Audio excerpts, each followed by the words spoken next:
नमस्कार दोस्तों। आज हम घटना चक्र की एईडीओ स्पेशल बुक से पूरे प्राचीन भारत के इतिहास को पढ़ेंगे। इसमें बीपीएससी द्वारा लिया जाने वाला सभी एग्जामों के प्रीवियस ईयर क्वेश्चन के साथ साथ महत्वपूर्ण एक्स्ट्रा फैक्ट भी शामिल है जो आपकी तैयारी को मजबूत करेंगे। अगर आप इस वीडियो को ध्यान से देख लेते हैं तो प्राचीन भारत से आने वाले ज़्यादातर प्रश्न को आप आसानी से कर पाएंगे। तो चलिए स्टार्ट करते हैं। प्राचीन भारत का इतिहास हम लोग इसे चैप्टर वाइज देखेंगे। पहला चैप्टर पाषाण काल एवं सैंधव सभ्यता। प्रथम मानव जीवाश्म भारत की किस नदी घाटी से प्राप्त हुआ था? तो नर्मदा घाटी से प्राप्त हुआ था। यदि स्थल का नाम पूछते तो आप कहेंगे हथनोरा से प्राप्त हुआ था। मतलब भारत का पहला मानव जीवाश्म मध्य प्रदेश के हथनौरा नर्मदा घाटी से प्राप्त हुआ था। नेक्स्ट, भारतीय उपमहाद्वीप में पशुपालन के प्राचीनतम साक्ष्य कहाँ से प्राप्त हुए हैं? तो मेहरगढ़ से प्राप्त हुए थे। अब देखिए, मेहरगढ़ वर्तमान में पाकिस्तान के बलूचिस्तान प्रांत में नवपाषाण काल का एक बेहद महत्वपूर्ण स्थल था। याद रखिएगा, यहाँ से 7000 ईसा पूर्व के आसपास कृषि के साथ साथ भेड़ बकरी पालने का भी सबसे स्पष्ट और पुराना साक्ष्य भी प्राप्त हुआ है। चालकोलिथिक युग भी कहा जाता है ताम्रपाषाण युग को। देखिए, यहाँ दो शब्द है, एक चालको और दूसरा लिथिक। देखिए, ग्रीक भाषा में चालको का अर्थ है तांबा और लिथिक का अर्थ है पत्थर। मतलब यह इतिहास का वह संधिकाल था जब मनुष्य ने पत्थर के औजारों के साथ साथ तांबे के धातुओं मतलब तांबे का प्रयोग भी करना स्टार्ट कर दिया था। एक चीज और ध्यान रखिए कि मनुष्य द्वारा खोजा गया पहला धातु भी तांबा ही था। अब हम लोग देखेंगे हड़प्पा कालीन नदियों के किनारे बसे इंपॉर्टेंट नगर को। यह एग्जाम में बराबर पूछता है। तो हड़प्पा जो नगर था वह रावी नदी पर स्थित था। मोहनजोदड़ो नगर सिंधु नदी के तट पर स्थित था। रोपर नगर सतलज नदी के तट पर स्थित था। कालीबंगा घग्गर नदी के तट पर स्थित था। लोथल नगर भोगवा नदी के तट पर स्थित था। सुतकानगेंडोर दास्क नदी के तट पर स्थित था। सोतकागोह सादीकौर नदी तट पर स्थित था।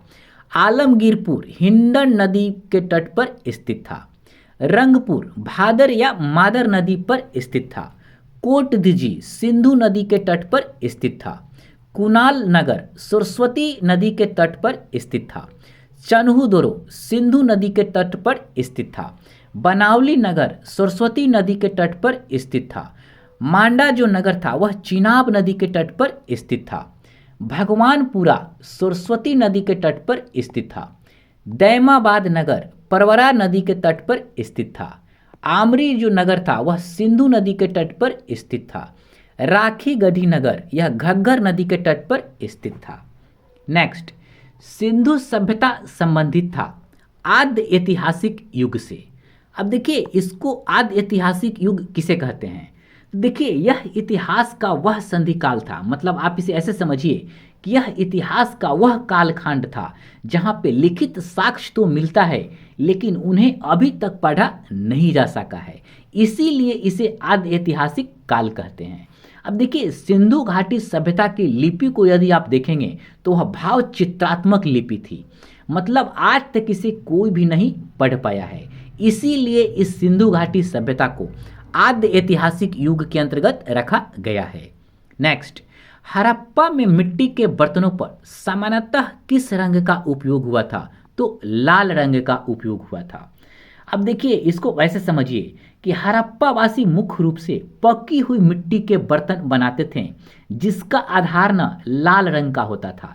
लेकिन इन लाल बर्तनों को और आकर्षक बनाने के लिए उन पर काले रंग से चित्रकारी की जाती थी। इसीलिए इन्हें लाल काले मृदभांड भी कहते थे।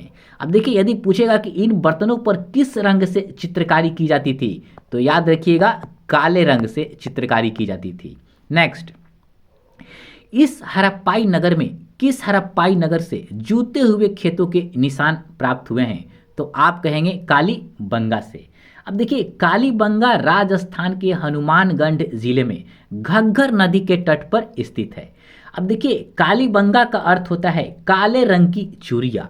मतलब यहाँ से न केवल जूते हुए खेतों के प्रमाण मिले हैं, बल्कि लकड़ी की नाली, अग्निकुंड और भूकंप के प्राचीनतम साक्ष्य भी प्राप्त हुए हैं। नेक्स्ट, लोथल, कालीबंगा, डाबरकोट और राखी गढ़ी में से कौन सा हड़प्पा कालीन स्थल गुजरात में है? तो आप कहेंगे लोथल। अब देखिए लोथल गुजरात में है, तो कालीबंगा कहाँ स्थित है? तो कालीबंगा राजस्थान में स्थित है। अब देखिए डाबरकोट कहाँ स्थित है? तो डाबरकोट पाकिस्तान में स्थित है। राखी गढ़ी कहाँ स्थित है? तो हरियाणा में स्थित है। अब नेक्स्ट, सिंधु घाटी सभ्यता का एक प्रमुख पतन नगर था, तो आप कहेंगे लोथल था। आप इसको ऐसे समझिए कि पतन नगर का अर्थ होता है बंदरगाह। लोथल सिंधु सभ्यता का सबसे प्रमुख अंतर्राष्ट्रीय व्यापारिक केंद्र था। मतलब यहाँ से जहाज़ों के जरिए मेसोपोटामिया मतलब आधुनिक इराक के साथ बड़े पैमाने पर व्यापार होता था और यहाँ से फारस की मुहरें भी प्राप्त हुई है, जो इस व्यापार को साबित करती है। नेक्स्ट, अब हम लोग देखेंगे सैंधव सभ्यता के प्रमुख स्थल और इसके उत्खननकर्ता और इसकी वर्तमान स्थिति कहाँ है।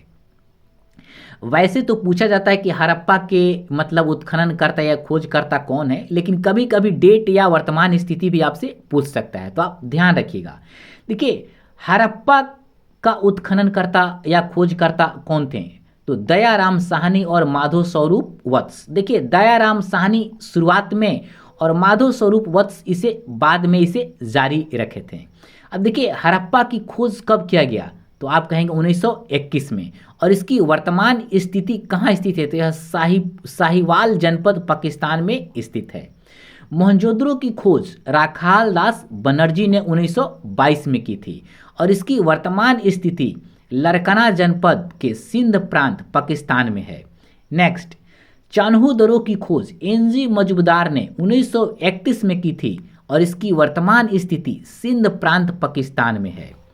कालीबंगा की खोज बीबी लाल एवं बीके थापर ने 1961 से 69 के बीच की थी और इसकी वर्तमान स्थिति हनुमानगढ़ राजस्थान में है।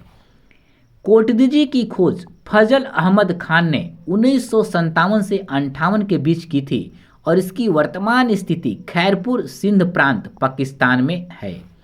रंगपुर की खोज एम.एस. वत्स ने 1934 से 35 में की थी और इसकी वर्तमान स्थिति सुरेंद्र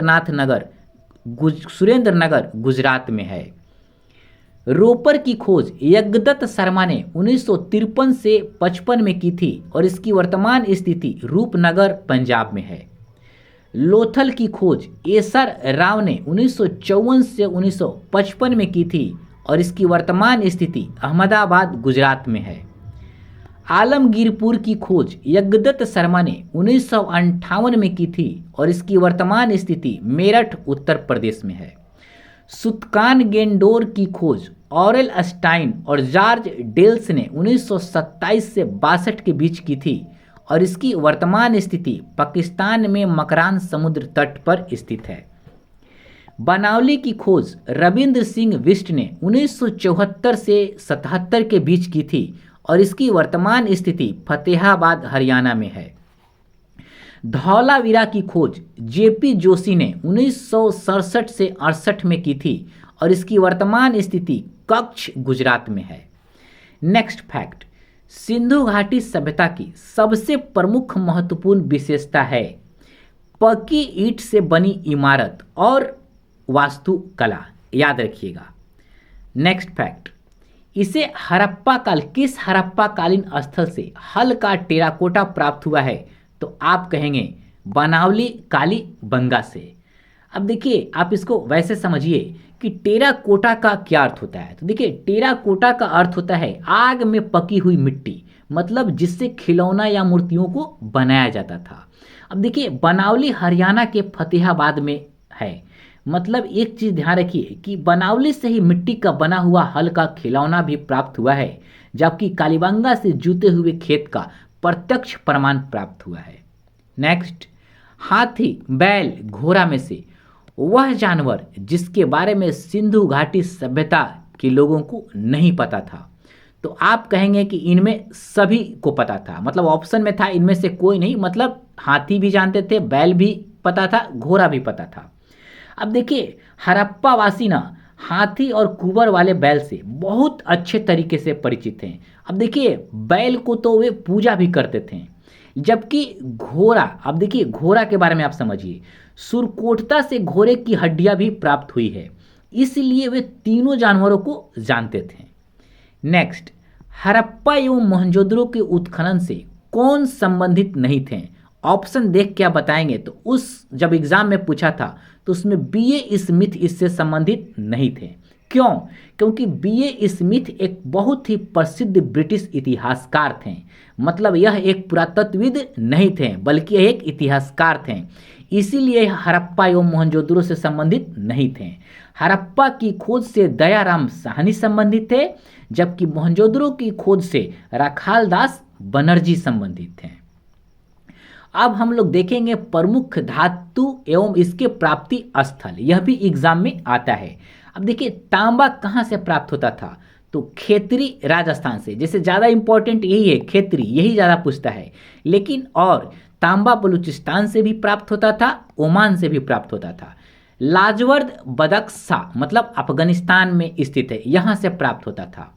टीन ईरान से भी प्राप्त होता था, अफगानिस्तान से भी प्राप्त होता था। चांदी कहाँ से प्राप्त होता था? तो राजस्थान की जावर, देखिए इंपॉर्टेंट है जावर, और अजमेर की खानों से प्राप्त होता था। अफगानिस्तान से भी प्राप्त होता चांदी एवं ईरान से भी प्राप्त होता था।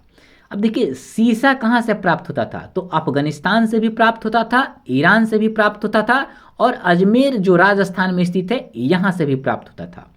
अब देखिए शिलाजीत, शिलाजीत हिमालय से प्राप्त होता था, और गोमेद गुजरात से प्राप्त होता था। अब देखिए अब नेक्स्ट फैक्ट है नवपाषाणकालीन स्थल और इससे संबंधित मतलब स्थान मिलाने वाला फैक्ट है। एक तरफ नवपाषाणकालीन स्थल है और दूसरी तरफ स्थान है, इसको मैच करना था। तो उतनूर कहाँ स्थित था? तो आप कहेंगे उतनूर तेलंगाना में स्थित था। चिरांद बिहार में स्थित है। गुफ्रकाल यह कश्मीर में स्थित है, और पयमपल्ली तमिलनाडु में स्थित है। और भीमबेटका कहाँ स्थित है? तो यह रायसेन मध्य प्रदेश में स्थित है। अब इसको वैसे समझिए, इन स्थलों को जो मिलाने के लिए आएगा तो आप इसको याद रखिएगा। अब हम लोग देखेंगे सिंधु सभ्यता के पतन का कारण और उनके मानने वाले विद्वान, मतलब कौन सा विद्वान किस तरीके को मानते हैं कि इससे सिंधु घाटी सभ्यता का पतन हुआ था। तो देखिए जलवायु परिवर्तन से सिंधु घाटी सभ्यता का पतन हुआ था, इसको मानने वाले जो विद्वान हैं वह है ऑरेल अस्टाइन और एएन घोष। याद रखिएगा एग्जाम में आपसे पूछेगा कि जलवायु परिवर्तन को सिंधु घाटी सभ्यता को मानने सिद्धांत मानने वाले विद्वान कौन है, चाहे कौन इससे संबंधित है, तो आप कहेंगे ऑरेल अस्टाइन और एएन घोष। भूतात्विक परिवर्तन को सिंधु घाटी सभ्यता के पतन का प्रमुख कारण मानने वाले विद्वान AR साहनी हैं। प्राकृतिक आपदा को सिंधु सभ्यता के पतन का प्रमुख कारण मानने वाला विद्वान KUR कैनेडी हैं। बाढ़ को सिंधु घाटी सभ्यता के पतन का प्रमुख कारण मानने वाले विद्वान मैके एवं मार्शल हैं।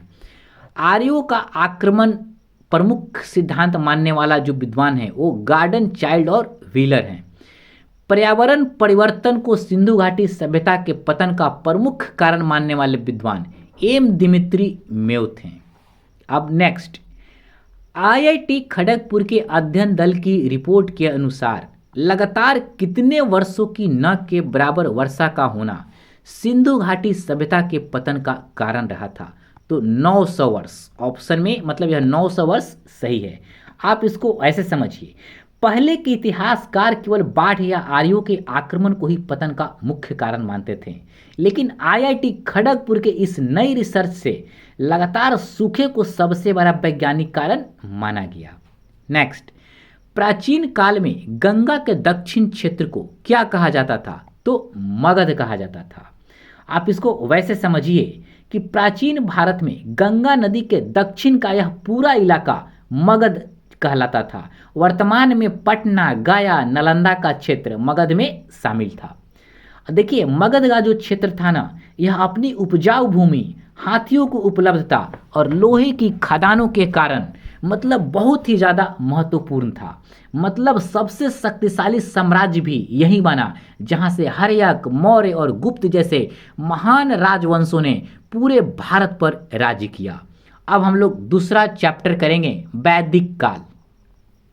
अब देखिए वैदिक काल में हम लोग देखेंगे कि किस वेद से कौन सा उपवेद संबंधित है और ऋग्वेद के पुरोहित को किस नाम से मतलब चारों जो वेद हैं उन वेदों के पुरोहित को किस नाम से जाना जाता था। तो देखिए पहला ऋग्वेद से जो मतलब ऋग्वेद, अब देखिए पूछेगा कि कौन सा उपवेद मतलब आयुर्वेद किस वेद से संबंधित है, तो आप कहेंगे ऋग्वेद से। या पूछेगा ऋग्वेद से कौन सा उपवेद संबंधित है, तो आप कहेंगे आयुर्वेद। अब देखिए ऐसे समझिए, ऋग्वेद में मंत्र ना गाए जाते थे, इसीलिए इसे गाने वाले जो पुरोहित होते थे वो होता कहलाते थे। अब देखिए यजुर्वेद का उपवेद कौन था, तो आप कहेंगे धनुर्वेद। अब देखिए यजुर्वेद में ना क्या होता था, यज्ञ की क्रियाएं यजुर्वेद में होती थी, इसीलिए इसे करने वाले पुरोहित को अधर्यु कहा जाता था। सामवेद, सामवेद का जो उपवेद था वह गंधर्ववेद, मतलब गंधर्ववेद का मतलब संगीत। तो देखिए सामवेद का उपवेद है गंधर्व। आप ऐसे समझिए कि सामवेद गाया जाता था, इसीलिए इसे गाने वाला पुरोहित कहलाता था उद्गाता। और अथर्ववेद, देखिए अथर्ववेद का उपवेद है अर्थशास्त्र, याद रखिएगा। अब देखिए अर्थशास्त्र में ना तंत्र मंत्र, लोक जीवन, चिकित्सावादी का वर्णन है। अथर्ववेद के पुरोहित को ब्रह्मा कहा जाता था, आप इसको ध्यान रखिएगा। नेक्स्ट, अब देखिए कभी यदि आपसे पूछे कि ऋषि शौनक के अनुसार आयुर्वेद ऋग्वेद का उपवेद है, जबकि सुश्रुत के अनुसार यह अथर्ववेद का उपवेद है। वैसे यह पर्सनल किसी व्यक्ति के अनुसार आपको नहीं पूछेगा, आप इसी को याद रखिएगा। नेक्स्ट हम लोग अब देखेंगे वैदिक युगीन प्रमुख शब्दावलियां एवं अर्थ। अब देखिए प्रश्न में यह भी पूछता है कि अघन्य शब्द का अर्थ क्या है, तो आप कहेंगे अघन्य का अर्थ है वध न करने योग्य अर्थात गाय। दुहिता शब्द का अर्थ क्या है, तो दूध दूहने वाली अर्थात पुत्री। उर्वरा का अर्थ क्या है, तो जूते हुए खेत। लांगल का अर्थ क्या है, तो हल। यव का अर्थ क्या है, तो जौ। गोधूम का अर्थ क्या है, तो आप कहेंगे गेहूं। हिरण्य या स्वर्ण का अर्थ क्या है, तो सोना। करीस का अर्थ क्या है, तो आप कहेंगे गोबर की खाद। वेकनाड शब्द का अर्थ क्या है, तो ऋण देकर ब्याज लेने वाला वर्ग। तंदुल का अर्थ क्या है, तो आप कहेंगे चावल। ब्रीही का अर्थ क्या है, तो धान। इस शब्दों का अर्थ आप याद रखिएगा, एग्जाम में आता है। नेक्स्ट फैक्ट, ऋग्वेद संहिता का 9वां मंडल किसको समर्पित है, तो आप कहेंगे सोम और स्पे पर नामकृत देवता को। आप इसको वैसे समझिए, ऋग्वेद में कुल 10 मंडल है, जिसमें से 9वां मंडल पूरी तरीके से सोम को समर्पित है। और सोम एक विशेष प्रकार का पौधा था जिससे बना पेय वैदिक काल में देवताओं को अर्पित किया जाता था, और इस पेय को ना स्फूर्तिदायक माना जाता था। नेक्स्ट फैक्ट, बोगज कोई महत्वपूर्ण है क्योंकि यहाँ से प्राप्त अभिलेखों में इंद्र, मित्र, वरुण, नस्ते आदि वैदिक देवताओं के नाम का उल्लेख प्राप्त होता है। अब देखिए यह 1400 ईस्वी पूर्व का एक अभिलेख है जो वर्तमान तुर्की मतलब एशिया माइनर से प्राप्त हुआ था। इसमें 4 प्रमुख वैदिक देवताओं का उल्लेख है, जो इस बात का सबसे बड़ा प्रमाण है कि आर्य एशिया से मतलब आर्य जो थे वह मध्य एशिया के रास्ते ही भारत में आए थे। नेक्स्ट, प्रसिद्ध 10 राजाओं का युद्ध किस नदी के तट पर लड़ा गया था, तो आप कहेंगे परुष्णी नदी के तट पर लड़ा गया था। अब देखिए इसे इतिहास में 10 राज्य युद्ध भी कहा जाता है, जिसमें भरत वंश के राजा सुदास ने 10 राजाओं के संघ को पराजित किया था, और यह युद्ध परुष्णी नदी के किनारे हुआ था। परुष्णी नदी का आधुनिक नाम रावी नदी है, और इसका वर्णन ऋग्वेद के 7वें मंडल में मिलता है। अब हम लोग देखेंगे वैदिक कालीन प्रमुख संहिताएं, मतलब वेद, ब्राह्मण, आरण्यक, उपनिषद। आपसे पूछेगा कौन सा ब्राह्मण किस वेद से संबंधित है, कौन सा आरण्यक किस वेद से संबंधित है, कौन सा उपनिषद किस वेद से संबंधित है। तो देखिए ऋग्वेद से जो मतलब आपसे ऐसे पूछेगा, ऐसे समझिए कि ऐतरेय और कौशिकी ब्राह्मण किस वेद से संबंधित था, तो ऋग्वेद से संबंधित था। ऐतरेय और कौशिकी आरण्यक ऋग्वेद से संबंधित था। ऐतरेय और कौशिकी उपनिषद किस वेद से संबंधित था, तो ऋग्वेद से संबंधित था। अब देखिए तांडे और जैमिनीय ब्राह्मण किस वेद से संबंधित था, तो सामवेद से संबंधित था। जैमिनीय और छांदोग्य परण्यक आरण्यक किस वेद से संबंधित था, तो सामवेद से संबंधित था। छांदोग्य और जैमिनीय उपनिषद किससे संबंधित था, तो सामवेद से संबंधित था। अब देखिए छांदोग्य उपनिषद सबसे प्राचीन उपनिषद था, याद रखिएगा।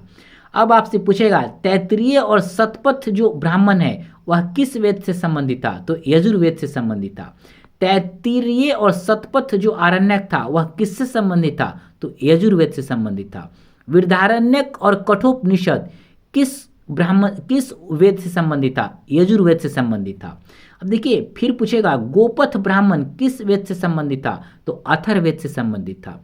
मुंडकोपनिषद और मांडुक्योपनिषद किस वेद से संबंधित था, तो अथर्ववेद से संबंधित था। देखिए सबसे छोटा उपनिषद कौन था, तो मांडुक्य उपनिषद था, याद रखिएगा। अब हम लोग देखेंगे ऋग वैदिक कालीन नदियां, मतलब उसका प्राचीन नाम और उस नदी के प्राचीन नाम को आधुनिक नाम क्या है यह हम लोग देखेंगे, यह भी एग्जाम में आता है। तो देखिए प्राचीन नाम क्रुमु नदी का आधुनिक नाम क्या है, तो कुर्रम। वितास्ता नदी का आधुनिक नाम क्या है, तो झेलम। परुष्णी नदी का आधुनिक नाम क्या है, तो रावी। बिपाशा नदी का आधुनिक नाम क्या है, तो व्यास। दृशदती नदी का आधुनिक नाम क्या है, तो घग्घर। सुवास्तु नदी का आधुनिक नाम क्या है, तो स्वात। कुंभा नदी का आधुनिक नाम काबुल है। अस्किनी का आधुनिक नाम चिनाब है। सतुद्री नदी का आधुनिक नाम सतलज है। सदा नीरा नदी का आधुनिक नाम गंडक है। गोमती का आधुनिक नाम गोमल है। नेक्स्ट, गायत्री मंत्र किस पुस्तक में मिलता है, तो आप कहेंगे ऋग्वेद में। अब देखिए गायत्री मंत्र ऋग्वेद के तीसरे मंडल में वर्णित है, जिसकी रचना विश्वामित्र ने की थी। अब देखिए गायत्री मंत्र सूर्य देवता को समर्पित है, याद रखिएगा, और ज्ञान की प्राप्ति के लिए सबसे पवित्र माना जाता है यह मंत्र। नेक्स्ट, किस काल में अछूत की अवधारणा स्पष्ट रूप से मतलब हुई, तो आप कहेंगे धर्मशास्त्र के समय में। अब देखिए शुरुआती वैदिक काल में आप देखेंगे समाज न कर्म पर आधारित था ऋग्वैदिक काल में, लेकिन धर्मशास्त्रों और सूत्रों के काल तक आते आते यह जन पर आधारित हो गया। मतलब इसी कालखंड में वर्ण व्यवस्था में आप देखेंगे कठोरता आई और समाज में अस्पृश्यता या छूत की भावना स्पष्ट रूप से हमें दिखने लगी। अब देखेंगे ऋग्वैदिक कालीन देवता, मतलब कौन सा देवता किससे संबंधित हैं, यह भी एग्जाम में आता है। आपसे पूछेगा कि युद्ध का नेता और वर्षा के देवता किसको माना जाता है, तो इंद्र को माना जाता है। आपसे पूछेगा देवता एवं मनुष्यों के बीच मध्यस्थता करने वाले कौन देवता थे, तो आप कहेंगे अग्नि थे। आपसे पूछेगा कि आकाश, पृथ्वी एवं सूर्य का निर्माता, समुद्र का देवता, जगत का नियंता, देवताओं का पोषक एवं रीत या नैतिक व्यवस्था का नियामक, सत्य का प्रतीक, ऋतु परिवर्तन एवं दिन रात का कर्ता किस देवता को माना जाता है, तो आप कहेंगे वरुण को। आपसे पूछेगा धौ किसका देवता थे, तो आकाश का देवता थे। सोम किसका देवता थे, तो वनस्पति का देवता थे। जैसे पूछे इधर से उधर से। आपसे पूछेगा कि उषा किससे संबंधित हैं, तो भोर प्रकाश या ऊर्जा की प्रतीक थी। आपसे पूछेगा विपत्तियों को हरने वाले देवता कौन थे, तो आप कहेंगे अश्विन थे। पशुओं को देवता किनको माना जाता है, तो आप कहेंगे पूषण को। आपसे पूछेगा विश्व का संरक्षक एवं पालनकर्ता किनको माना जाता है, तो आप कहेंगे विष्णु को। आंधी तूफान का देवता किसे माना जाता था, तो कहेंगे मरुत को। आसुरी शक्तियों का दमन करने वाले देवता कौन थे, तो आप कहेंगे रुद्र। अब हम लोग देखेंगे दिशा और उनके राजा को, मतलब किस देशा का राजा को किस नाम से मतलब हम संबंधित करते थे वह देखेंगे। तो देखिए पूर्व, अब देखिए पूर्व इसको उत्तर वैदिक शब्द प्राची। अब देखिए इस मतलब दिशा के राजा को क्या बोलते थे, तो कहेंगे सम्राट। अब देखिए आप मतलब उत्तर वैदिक शब्द आप समझिएगा, मैं एक ही बोलूँगा। पश्चिम दिशा के राजा को सौराट बोलते थे, उत्तर दिशा के राजा को विराट कहते थे, मध्य राज्य के राजा को राजा कहते थे, और दक्षिण के राज्य को भोज कहते थे। आप इसको याद रखिएगा क्योंकि प्रश्न ऐसे पूछता है। नेक्स्ट, भारतीय उपमहाद्वीप में लोहे शब्द का प्रयोग शुरू हुआ कब, तो आप कहेंगे कि लगभग 3000 साल पहले हुआ था, याद रखिएगा। अब देखिए अब हम लोग नेक्स्ट देखेंगे, सत्यमेव जयते लिया गया था, कहाँ से लिया गया था, तो आप कहेंगे मुंडक उपनिषद से लिया गया था, ध्यान रखिएगा। नेक्स्ट, बौद्ध धर्म। अब देखिए महात्मा बुद्ध का महापरिनिर्वाण कहाँ प्राप्त हुआ था, तो कुशीनगर में प्राप्त हुआ था। देखिए बुद्ध की मृत्यु को बौद्ध ग्रंथों में महापरिनिर्वाण से संबोधित किया जाता है। अब देखिएगा कि महात्मा बुद्ध की मृत्यु 483 ईस्वी पूर्व में हुई थी और कुशीनगर उस समय मल्ल गणराज्य की राजधानी थी। आप वर्तमान में यदि देखेंगे तो यह उत्तर प्रदेश के देवरिया जिला से संबंधित था। नेक्स्ट, बोध गया में ज्ञान प्राप्ति हुई थी किनको, तो आप कहेंगे गौतम बुद्ध को। अब देखिए 35 वर्ष की आयु में निरंजना, जिसको आधुनिक फल्गु नदी बोला जाता है, मतलब फल्गु नदी के तट पर पीपल वृक्ष के नीचे महात्मा बुद्ध को ज्ञान प्राप्त हुआ था।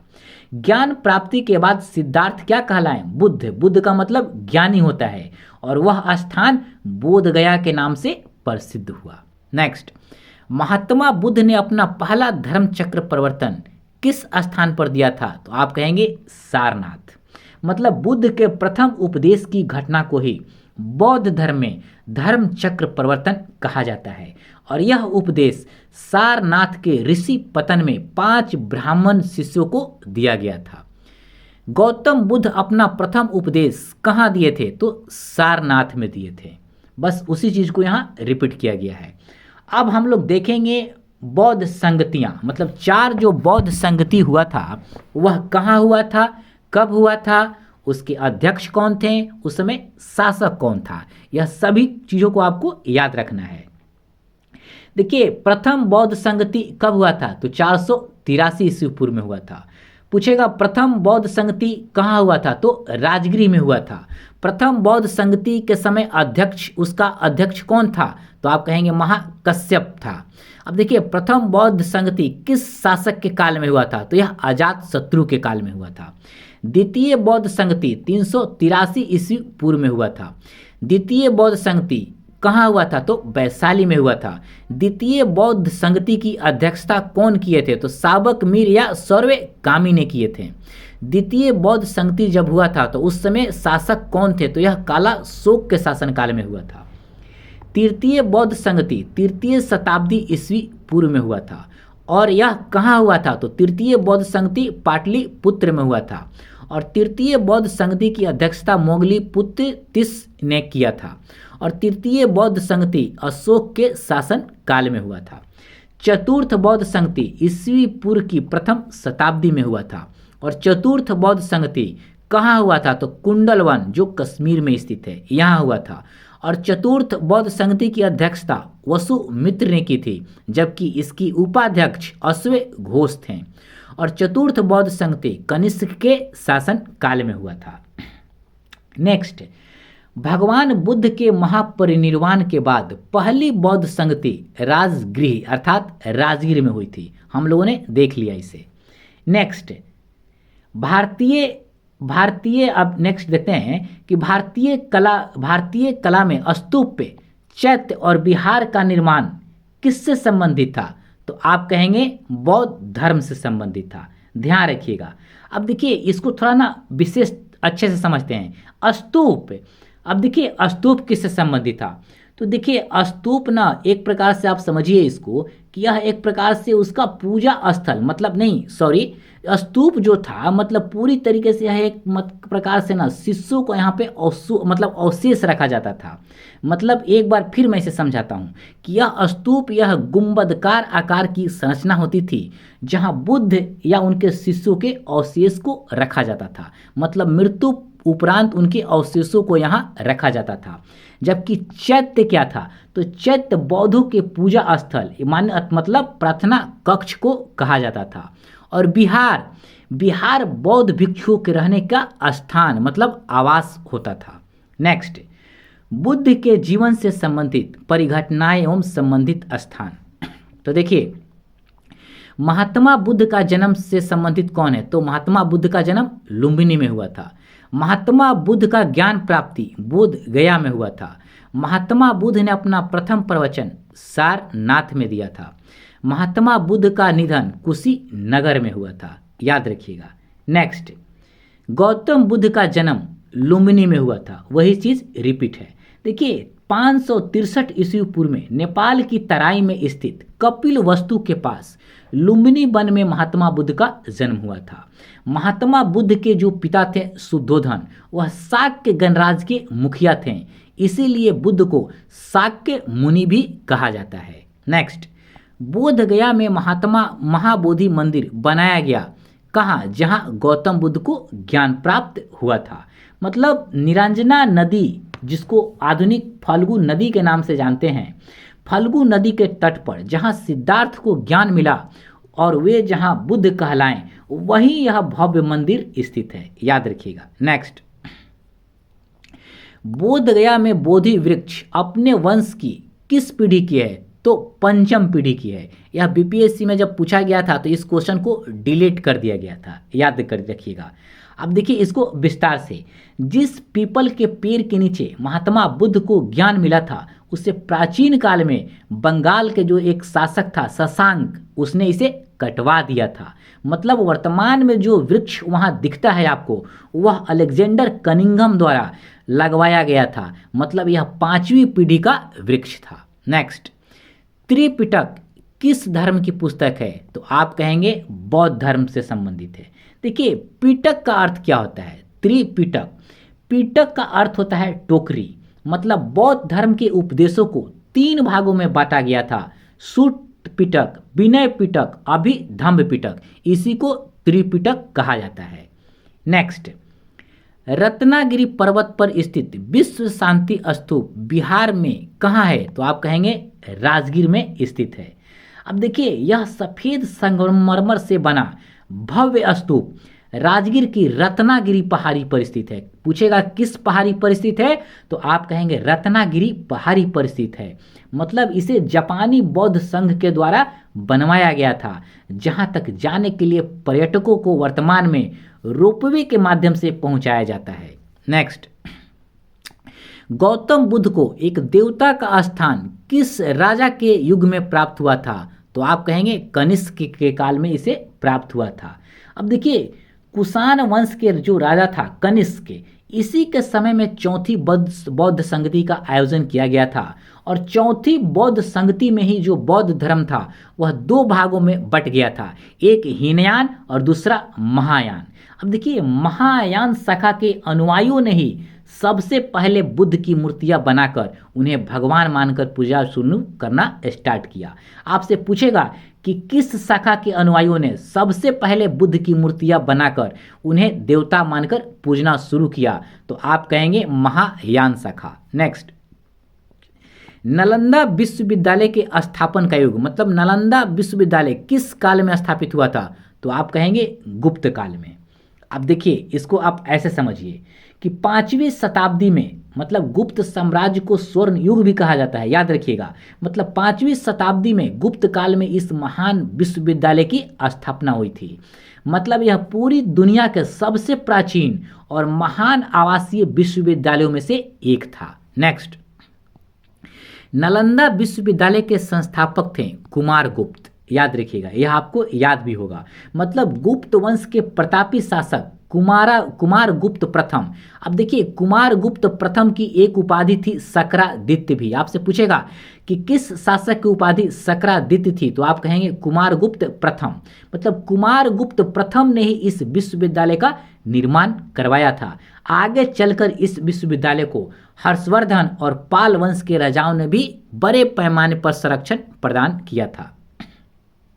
नेक्स्ट, नालंदा विश्वविद्यालय विश्व प्रसिद्ध था बौद्ध धर्म दर्शन के लिए, ध्यान रखिएगा। मतलब यह मुख्य रूप से महायान बौद्ध दर्शन की पढ़ाई के लिए चीन से, तिब्बत से, कोरिया से, जापान से लोग मतलब वहाँ के मतलब आते थे। मतलब प्रसिद्ध चीनी यात्री ह्वेनसांग भी आप देखेंगे, पढ़े भी होंगे कि यहाँ रहकर उन्होंने शिक्षा को ग्रहण किया था। नेक्स्ट, विक्रमशिला विश्वविद्यालय किसके द्वारा स्थापित किया गया था? तो विक्रमशिला विश्वविद्यालय धर्मपाल द्वारा स्थापित किया गया था।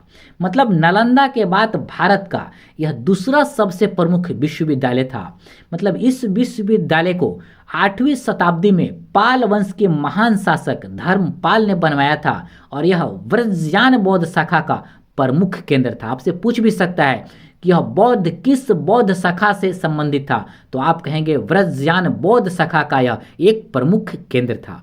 नेक्स्ट, बिहार में विक्रमशिला विश्वविद्यालय के संबंध में निम्नलिखित कथन असत्य है। आपसे ऑप्शन पूछेगा तो ऑप्शन के हिसाब से मतलब आप इसको बनाएंगे। तो जो ऑप्शन वहां पूछा गया होगा तो यही असत्य था कि यह बिहार के वर्तमान बांका जिले में स्थित था। इसकी स्थापना पाल वंश के राजा गोपाल प्रथम ने की थी। मतलब यह गलत है। सत्य क्या था? तो बांका में नहीं बल्कि इसकी स्थापना मतलब विक्रमशिला में की गई थी। यह बिहार के कहाँ पे है? विक्रमशिला में। और इसकी स्थापना पाल वंश के राजा गोपाल प्रथम ने नहीं बल्कि धर्मपाल ने की थी। नेक्स्ट, नौ नालंदा महाविहार किसके लिए विख्यात था? तो आप कहेंगे पाली अनुसंधान संस्थान के लिए विख्यात था। बोधिसत्व पद्मपाणि की पेंटिंग स्थित है अजंता में, याद रखिएगा, इसे ध्यान रखिएगा। अब देखिए एक चीज़ समझिए कि यह महाराष्ट्र के अजंता की गुफाओं की सबसे मतलब एक प्रकार से विश्व प्रसिद्ध कहिए चित्रकारी है।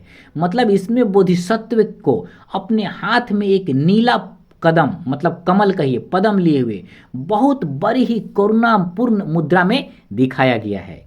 नेक्स्ट, वह बात जो बौद्ध धर्म तथा जैन धर्म में समान नहीं है, तो आप कहेंगे आत्म दमन दोनों में समान नहीं है। मतलब आत्म दमन का अर्थ है मोक्ष प्राप्ति के लिए अपने शरीर को कठोर कष्ट देना।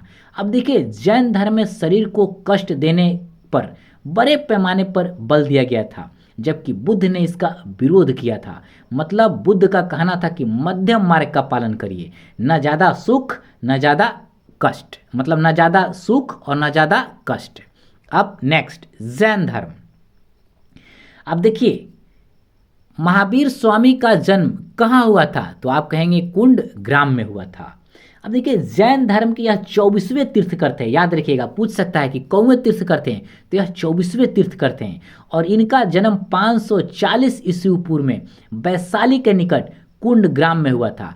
कहीं कहीं इनका जन्म 540 ईस्वी पूर्व मिलेगा और कहीं कहीं इनका जन्म 599 ईस्वी पूर्व भी मिलेगा। याद रखिएगा, ऑप्शन के हिसाब से आप चयन करिएगा। अब देखिए इनके पिता जो थे मतलब महावीर जी के, वो सिद्धार्थ थे और यह ज्ञात्रिक क्षत्रिय कुल के प्रधान थे।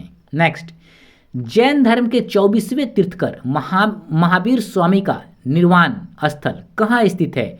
तो पावापुरी में स्थित है। अब देखिए इनका जो मृत्यु हुआ था वह 72 वर्ष की आयु में 468 ईस्वी पूर्व में राजगीर के निकट पावापुरी में हुआ था। मतलब इन्हें आप मोक्ष मृत्यु नहीं मोक्ष शब्द से आप मतलब कर सकते हैं इनको।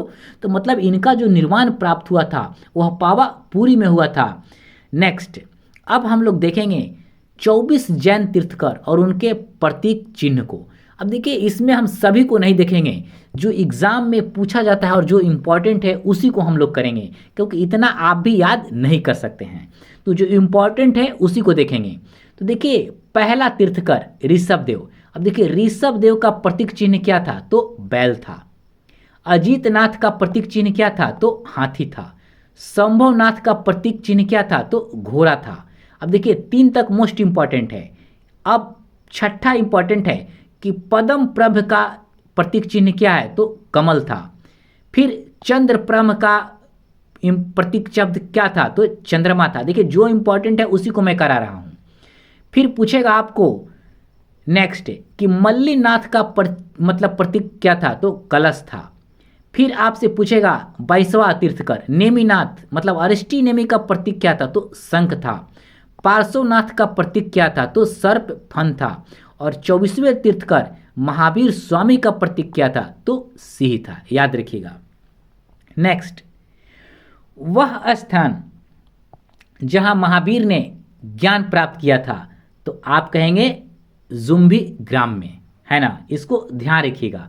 अब देखिए एक चीज समझिए कि 12 वर्षों की कठोर तपस्या के बाद महावीर स्वामी को जुम्भी ग्राम के समीप ऋजु पालिका नदी के तट पर एक साल वृक्ष के नीचे सर्वोच्च ज्ञान प्राप्त हुआ था। आपसे यह भी पूछेगा कि किस नदी के तट पे, तो आप कहेंगे ऋजु पालिका नदी के तट पे। किस वृक्ष के नीचे, तो आप कहेंगे साल वृक्ष के नीचे। नेक्स्ट, त्रिरत्न या 3 रत्न जैसे समयक दर्शन, समय ज्ञान तथा समय चरित्र संबंधित है जैन धर्म से। अब देखिए जैन धर्म में आत्मा की शुद्धि और मोक्ष प्राप्ति के लिए इन 3 रत्नों का पालन अनिवार्य बताया गया है।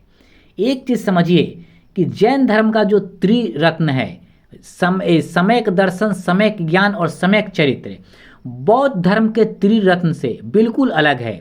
बौद्ध धर्म में जिसको त्रिरत्न कहते हैं वह बुद्ध, धम्म और संघ को, यह ध्यान रखिएगा। अब हम लोग देखेंगे इंपॉर्टेंट जैन संगतियां को। तो देखिए प्रथम जैन संगति 310 ईस्वी पूर्व में पाटलिपुत्र में हुआ था और इसकी अध्यक्षता स्थूल भद्र ने की थी और उस समय शासक चंद्रगुप्त मौर्य थे। और इसी प्रथम बौद्ध जैन संगति में 12 अंगों की रचना की गई थी। याद रखिएगा। द्वितीय जैन संगति का आयोजन 512 ईस्वी में वल्लभी नामक स्थल मतलब गुजरात में किया गया था और इसकी अध्यक्षता देवार्धिदी गणी ने किया था। और इसी जैन संगति में विलुप्त जैन ग्रंथों को नए ढंग से निर्धारण एवं संपादन किया गया था। अब नेक्स्ट फैक्ट हम लोग देखेंगे 12 अंग, 12 उपांग, 14 पूर्व और 14 उपपूर्व में सबसे पूर्वकालिक जैन ग्रंथ क्या कहलाता है, तो आप कहेंगे 14 पूर्व। याद रखिएगा, यह आपसे पूछेगा कि जैन धर्म का सबसे प्राचीन और मूल ग्रंथ कौन था, तो आप कहेंगे 14 पूर्व। ऐसा माना जाता है कि इन ग्रंथों का ज्ञान केवल भद्रबाहु और स्थूल भद्र तक ही सीमित रह गया था। बाद में यह ज्ञान धीरे धीरे लुप्त हो गया था। नेक्स्ट, भगवान महावीर का आरंभिक शिष्य कौन थे, तो आप कहेंगे जमाली थे। मतलब जमाली रिश्ते में भगवान महावीर के दामाद थे। मतलब महावीर की जो पुत्री थी प्रिय दर्शना, इनके हस्बैंड थे जमाली। ज्ञान प्राप्ति के बाद महावीर स्वामी ने जब अपना उपदेश देना शुरू किया तो जमाली ही उनके सबसे पहले शिष्य बने थे। आजीवक संप्रदाय के वास्तविक संस्थापक कौन थे, तो मखलीपुत्र गोसाल थे। याद रखिएगा, मखलीपुत्र गोसाल शुरुआत में 6 वर्षों तक महावीर स्वामी के शिष्य और साथी थे, लेकिन बाद में देखेंगे कि महावीर जी के साथ इनका वैचारिक मतभेद हो गया और वो अलग होकर आजीवक संप्रदाय की स्थापना की। अब देखिए आजीवक संप्रदाय जो है ना वह नियतिवाद में विश्वास करता था। मतलब इनका मानना था कि संसार की हर चीज भाग्य द्वारा पहले से ही तय है, मनुष्य कोई भी कर्म कर ले उसका कोई भी प्रभाव नहीं होता। नेक्स्ट, बराबर की गुफाओं का उपयोग किसने आश्रम गृह के रूप में किया था, तो आजीवकों ने किया था। याद रखिएगा, मतलब बिहार के जहानाबाद जिले में स्थित है बराबर की पहाड़ियाँ और यह ऐतिहासिक रूप से काफ़ी ज़्यादा प्रसिद्ध है। मौर्य सम्राट अशोक और अशोक के पौत्र दशरथ ने इन पहाड़ियों को काटकर और इनके गुफाओं का इसमें मतलब इन पहाड़ियों को काटकर गुफाओं का निर्माण कराया और आजीवक संप्रदाय के सन्यासियों को रहने के लिए दिया। नेक्स्ट, अब हम लोग देखेंगे शैव धर्म के प्रमुख संप्रदाय और संस्थापक। अब देखिए यह भी पूछता है कि पाशुपत संप्रदाय के संस्थापक कौन थे, तो लकुलिश थे। याद रखिएगा, लिंगायत संप्रदाय के संस्थापक कौन थे, तो बासव थे। नाथ संप्रदाय के संस्थापक कौन थे, तो मत्स्येंद्र नाथ थे। नेक्स्ट, भागवत संप्रदाय के विकास में किसका देन अत्यधिक था, तो आप कहेंगे गुप्त वंश का। मतलब गुप्त जो शासक था ना उनका बहुत बड़ा योगदान था। मतलब अधिकांश गुप्त राजा ना भागवत धर्म के परम अनुयायी माने जाते हैं। आप देखिएगा कि गुप्त जो काल था, मतलब गुप्त जो राजा थे, इनका राजकीय चिन्ह भी गरुड़ था। मतलब इनके संरक्षण में, गुप्त राजाओं के संरक्षण में ही भागवत धर्म का सर्वाधिक विकास हुआ था।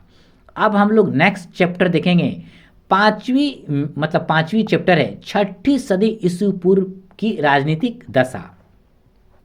अब देखिए, चंद्रगुप्त मौर्य, अशोक महान, चंद्रगुप्त विक्रमादित्य और कनिष्क में से किसने पाटलिपुत्र को अपनी सर्वप्रथम राजधानी बनाया? तो चंद्रगुप्त प्रथम ने बनाया, याद रखिएगा।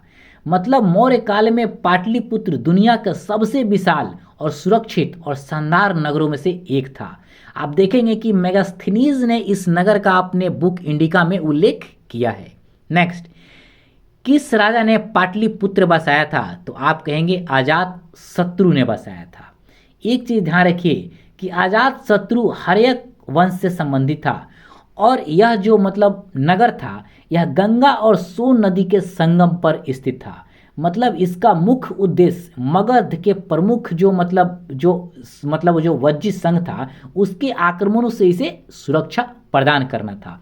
इसीलिए जब यह नदियों के संगम के तट पर स्थित था तो यह ज़्यादा सुरक्षित माना जाता था। सर्वप्रथम पाटलिपुत्र का राजधानी के रूप में चयन कौन किया? तो आप कहेंगे उदयन द्वारा। देखिए, दोनों में अंतर समझिए कि पाटलिपुत्र बसाया कौन था? तो अजातशत्रु। लेकिन पाटलिपुत्र को राजधानी के रूप में चयन कौन किया? तो उदयन के द्वारा किया गया। ध्यान रखिएगा, मतलब उदयन ने आधिकारिक रूप से मगध की राजधानी राजगृह से हटाकर पाटलिपुत्र हस्तांतरित की थी। नेक्स्ट, प्रारंभिक वैदिक काल के दौरान कौन सा शहर प्राचीन मगध साम्राज्य की राजधानी के रूप में कार्य करता था? तो आप कहेंगे राजगृह। प्रथम मगध साम्राज्य का उत्कर्ष किस शताब्दी में हुआ था? तो आप कहेंगे ईस्वी पूर्व छठी शताब्दी ईस्वी पूर्व में। अब देखिए, छठी शताब्दी ईस्वी पूर्व में जब भारत में 16 महाजनपदों का उदय हो रहा था, उसी समय मगध भी सबसे शक्तिशाली राज्य बनकर उभरा।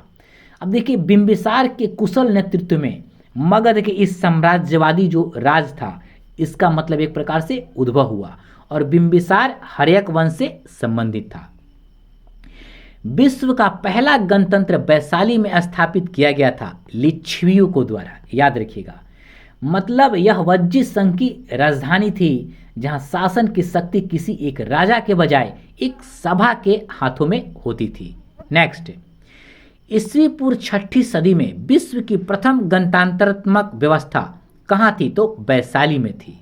नेक्स्ट, 16 महाजनपदों की सूची किस ग्रंथ से प्राप्त होती है? तो आप कहेंगे अंगुत्तर निकाय से, यह बौद्ध ग्रंथ था, और भगवती सूत्र से, यह जैन ग्रंथ था। अब हम लोग देखेंगे महाजनपदों का उदय, मतलब कौन सा महाजनपद की कौन सा राजधानी था और इसकी वर्तमान स्थिति कहाँ थी। अब देखिए, अंग जो महाजनपद था, इसकी राजधानी चंपा थी, इसकी वर्तमान स्थिति भागलपुर और मुंगेर में है। अवंती की राजधानी उज्जैनी या महिष्मती थी और इसकी वर्तमान स्थिति मालवा मध्य प्रदेश में है। सूरसेन की राजधानी मथुरा थी और इसकी वर्तमान स्थिति ब्रजमंडल क्षेत्र उत्तर प्रदेश है। काशी की राजधानी वाराणसी थी और वर्तमान स्थिति वाराणसी के आसपास है। कोसल की राजधानी श्रावस्ती या साकेत में है और इसकी वर्तमान स्थिति अयोध्या मंडल में है। कुरु की राजधानी इंद्रप्रस्थ में थी और इसकी वर्तमान स्थिति आधुनिक दिल्ली, मेरठ एवं हरियाणा के कुछ क्षेत्र इसमें स्थित है। कंबोज की राजधानी हाटक या राजपुर में थी और इसकी वर्तमान स्थिति जम्मू और कश्मीर की क्षेत्र है। असमक की राजधानी पोटिल या पोतन थी, जो इसकी वर्तमान स्थिति गोदावरी नदी के तट पर स्थित है। आप एक चीज याद रखिए, आपसे पूछ सकता है कि दक्षिण भारत का एकमात्र महाजनपद कौन था? तो आप कहेंगे असमक, इसको याद रखिएगा। चेदी की राजधानी सुक्तिमती थी और इसकी वर्तमान स्थिति बुंदेलखंड उत्तर प्रदेश तथा मध्य प्रदेश है। पंचाल की राजधानी अहिच्छत्र थी और इसकी वर्तमान स्थिति बरेलू, बदायूं और फर्रुखाबाद में है। वज्जी की राजधानी वैशाली में है। वैशाली थी और इसकी वर्तमान स्थिति वैशाली, दरभंगा आदि क्षेत्र तथा नेपाल का मिथिला क्षेत्र है। वत्स महाजनपद की राजधानी कौशाम्बी थी, वर्तमान स्थिति प्रयागराज तथा कौशाम्बी के आसपास का क्षेत्र है। मगध की राजधानी राजगृह या गृहव्रज थी और इसकी वर्तमान स्थिति पटना, गया, नालंदा है। मत्स्य जो महाजनपद था उसकी राजधानी विराटनगर थी और इसकी वर्तमान स्थिति जयपुर, अलवर और कोटपुतली बहरोड थी। मल्ल महाजनपद की राजधानी पावा तथा कुशीनारा में थी और इसकी वर्तमान स्थिति कुशीनगर, देवरिया, गोरखपुर, सिद्धार्थनगर तथा नेपाल में स्थित है। गंधार महाजनपद की राजधानी तक्षशिला में थी और इसकी वर्तमान स्थिति पाकिस्तान के पश्चिमी क्षेत्र और अफगानिस्तान के पूर्वी क्षेत्र में स्थित है। अब नेक्स्ट, अंग जनपद की राजधानी कहाँ थी? तो चंपा थी, हम लोगों ने ऊपर देख लिया। नेक्स्ट, अजात शत्रु के वंश का नाम था हर्यक वंश। नंद वंश के पश्चात मगध पर किस राजवंश ने शासन किया? तो आप कहेंगे मौर्य वंश ने शासन किया। मतलब नंद वंश के शासन के बाद मगध पर मौर्य राजवंश ने अपना शासन स्थापित किया। मतलब आचार्य चाणक्य के कूटनीति की मदद से चंद्रगुप्त मौर्य ने नंद वंश के अंतिम शासक घनानंद को हराकर इस साम्राज्य की नींव रखी थी। मगध के शासक बिंबिसार का चिकित्सक कौन था? तो आप कहेंगे जीवक था। अब देखिए, मगध के राजा बिंबिसार के दरबार में मतलब जो जीवक था यह राजवैद्य था। आप देखेंगे कि बिंबिसार ने जीवक को भगवान बुद्ध की सेवा के लिए भी भेजा था। आपसे पूछ सकता है कि भगवान बुद्ध की सेवा के लिए बिंबिसार ने किस राजवैद्य को भेजा था? तो आप कहेंगे जीवक को भेजा था। और जीवक को बिंबिसार ने, अवंती के एक राजा था प्रदोत, उसको भयंकर एक रोग हो गया था, उसकी चिकित्सा के लिए भी बिंबिसार ने जीवक को भेजा था। नेक्स्ट, मगध का राजा जो सिकंदर महान के समकालीन था तो वह घनानंद था। मतलब सिकंदर का समकालीन मगध का राजा घनानंद था। मतलब जब सिकंदर ने भारत पर आक्रमण किया तब मगध का राजा घनानंद था। मगध की इसी विशाल सेना की डर से सिकंदर की सेना ने व्यास नदी पार करने से साफ साफ इनकार कर दिया। नेक्स्ट, मौर्यों के अंतर्गत भौतिक संस्कृति के प्रसार में सहायता करते थे कौन? तो आप कहेंगे व्यापारी, बौद्ध साधु और प्रशासक। मतलब मौर्य काल में भौतिक संस्कृति के प्रसार में व्यापारियों, बौद्ध साधु मतलब जो साधु थे या जो प्रशासक थे, इनकी अहम भूमिका थी। मतलब ये लोग कहीं भी जाते थे तो अपने साथ इस नई कला को, विचार को, रहन सहन के तरीकों को साम्राज्य से दूर के इलाकों तक पहुंचाने का काम करते थे या उसका माध्यम बनते थे। अब नेक्स्ट चैप्टर, मौर्य साम्राज्य। भारत में पहले विशाल साम्राज्य की स्थापना किस शासक के द्वारा की गई थी? तो आप कहेंगे चंद्रगुप्त मौर्य के द्वारा की गई थी। मतलब चंद्रगुप्त मौर्य ने ही भारत में सबसे पहले एक विशाल साम्राज्य की स्थापना की थी और चंद्रगुप्त मौर्य को भारत का पहला चक्रवर्ती सम्राट माना जाता है। अब चक्रवर्ती क्यों? क्योंकि इन्होंने देश को राजनीतिक रूप से एक सूत्र में बांधने का काम किया, इसीलिए चंद्रगुप्त मौर्य को पहला चक्रवर्ती सम्राट माना जाता है। नेक्स्ट, किसके ग्रंथ में चंद्रगुप्त मौर्य का विशिष्ट रूप से वर्णन हुआ है? तो आप कहेंगे विशाखा दत्त के ग्रंथ में। अब देखिए, विशाखा दत्त के ग्रंथ में चंद्रगुप्त मौर्य का बहुत ही विशिष्ट रूप से वर्णन किया गया है और विशाखा दत्त का जो प्रसिद्ध पुस्तक था वह था मुद्रा राक्षस। इसमें चंद्रगुप्त मौर्य और चाणक्य की शानदार कूटनीतियों का विस्तार से मतलब वर्णन किया गया है। नेक्स्ट, सैंड्रोकोटस से चंद्रगुप्त मौर्य की पहचान किसने की थी? तो आप कहेंगे विलियम जोन्स ने की थी। अब देखिए, यह विलियम जोन्स कौन थे? तो यह एक यूनानी इतिहासकार था। मतलब सैंड्रोकोटस नाम से चंद्रगुप्त मौर्य की पहचान सबसे पहले विलियम जोन्स ने ही की थी और यह एक यूनानी इतिहासकार थे और अपनी किताबों में मतलब सैंड्रोकोटस लिखते हैं जिसकी पहचान चंद्रगुप्त से की जाती है। नेक्स्ट, कौटिल्य के अर्थशास्त्र में किस पहलू पर प्रकाश डाला गया है? तो आप कहेंगे राजनीतिक नीतियों पर प्रकाश डाला गया है। मतलब चाणक्य, कौटिल्य को ही चाणक्य भी बोला जाता है। मतलब चाणक्य की प्रसिद्ध पुस्तक अर्थशास्त्र मुख्य रूप से राजनीतिक नीतियों पर प्रकाश डालती है। नाम से किताब भले ही अर्थशास्त्र लगती है, लेकिन असल में यह राजनीति, कूटनीति और प्रशासन की एक बहुत ही बेहतरीन पुस्तक है। नेक्स्ट, पाटलिपुत्र में स्थित चंद्रगुप्त का महल मुख्यतः किससे बना था? तो आप कहेंगे लकड़ी से बना था। अब देखिए, पाटलिपुत्र में जो चंद्रगुप्त मौर्य का जो यह महल था, एक प्रकार से विशेष तौर पर इसे लकड़ी से बनाया गया था। यह कहाँ स्थित है? तो यह कुम्हरार में है। मतलब 80 खंभों वाला मतलब हॉल है। आप देखेंगे कि मेगास्थनीज ने इसकी भव्यता का बहुत ही बड़े पैमाने पर मतलब वर्णन किया है। मतलब इसकी बड़े पैमाने पर प्रशंसा की थी। मेगास्थनीज इसका वर्णन अपने बुक इंडिका में की है। मौर्य राजा जिसने दक्कन की चढ़ाई की थी, कौन ऐसा मौर्य राजा था जो दक्कन पर चढ़ाई किया था? तो आप कहेंगे चंद्रगुप्त मौर्य।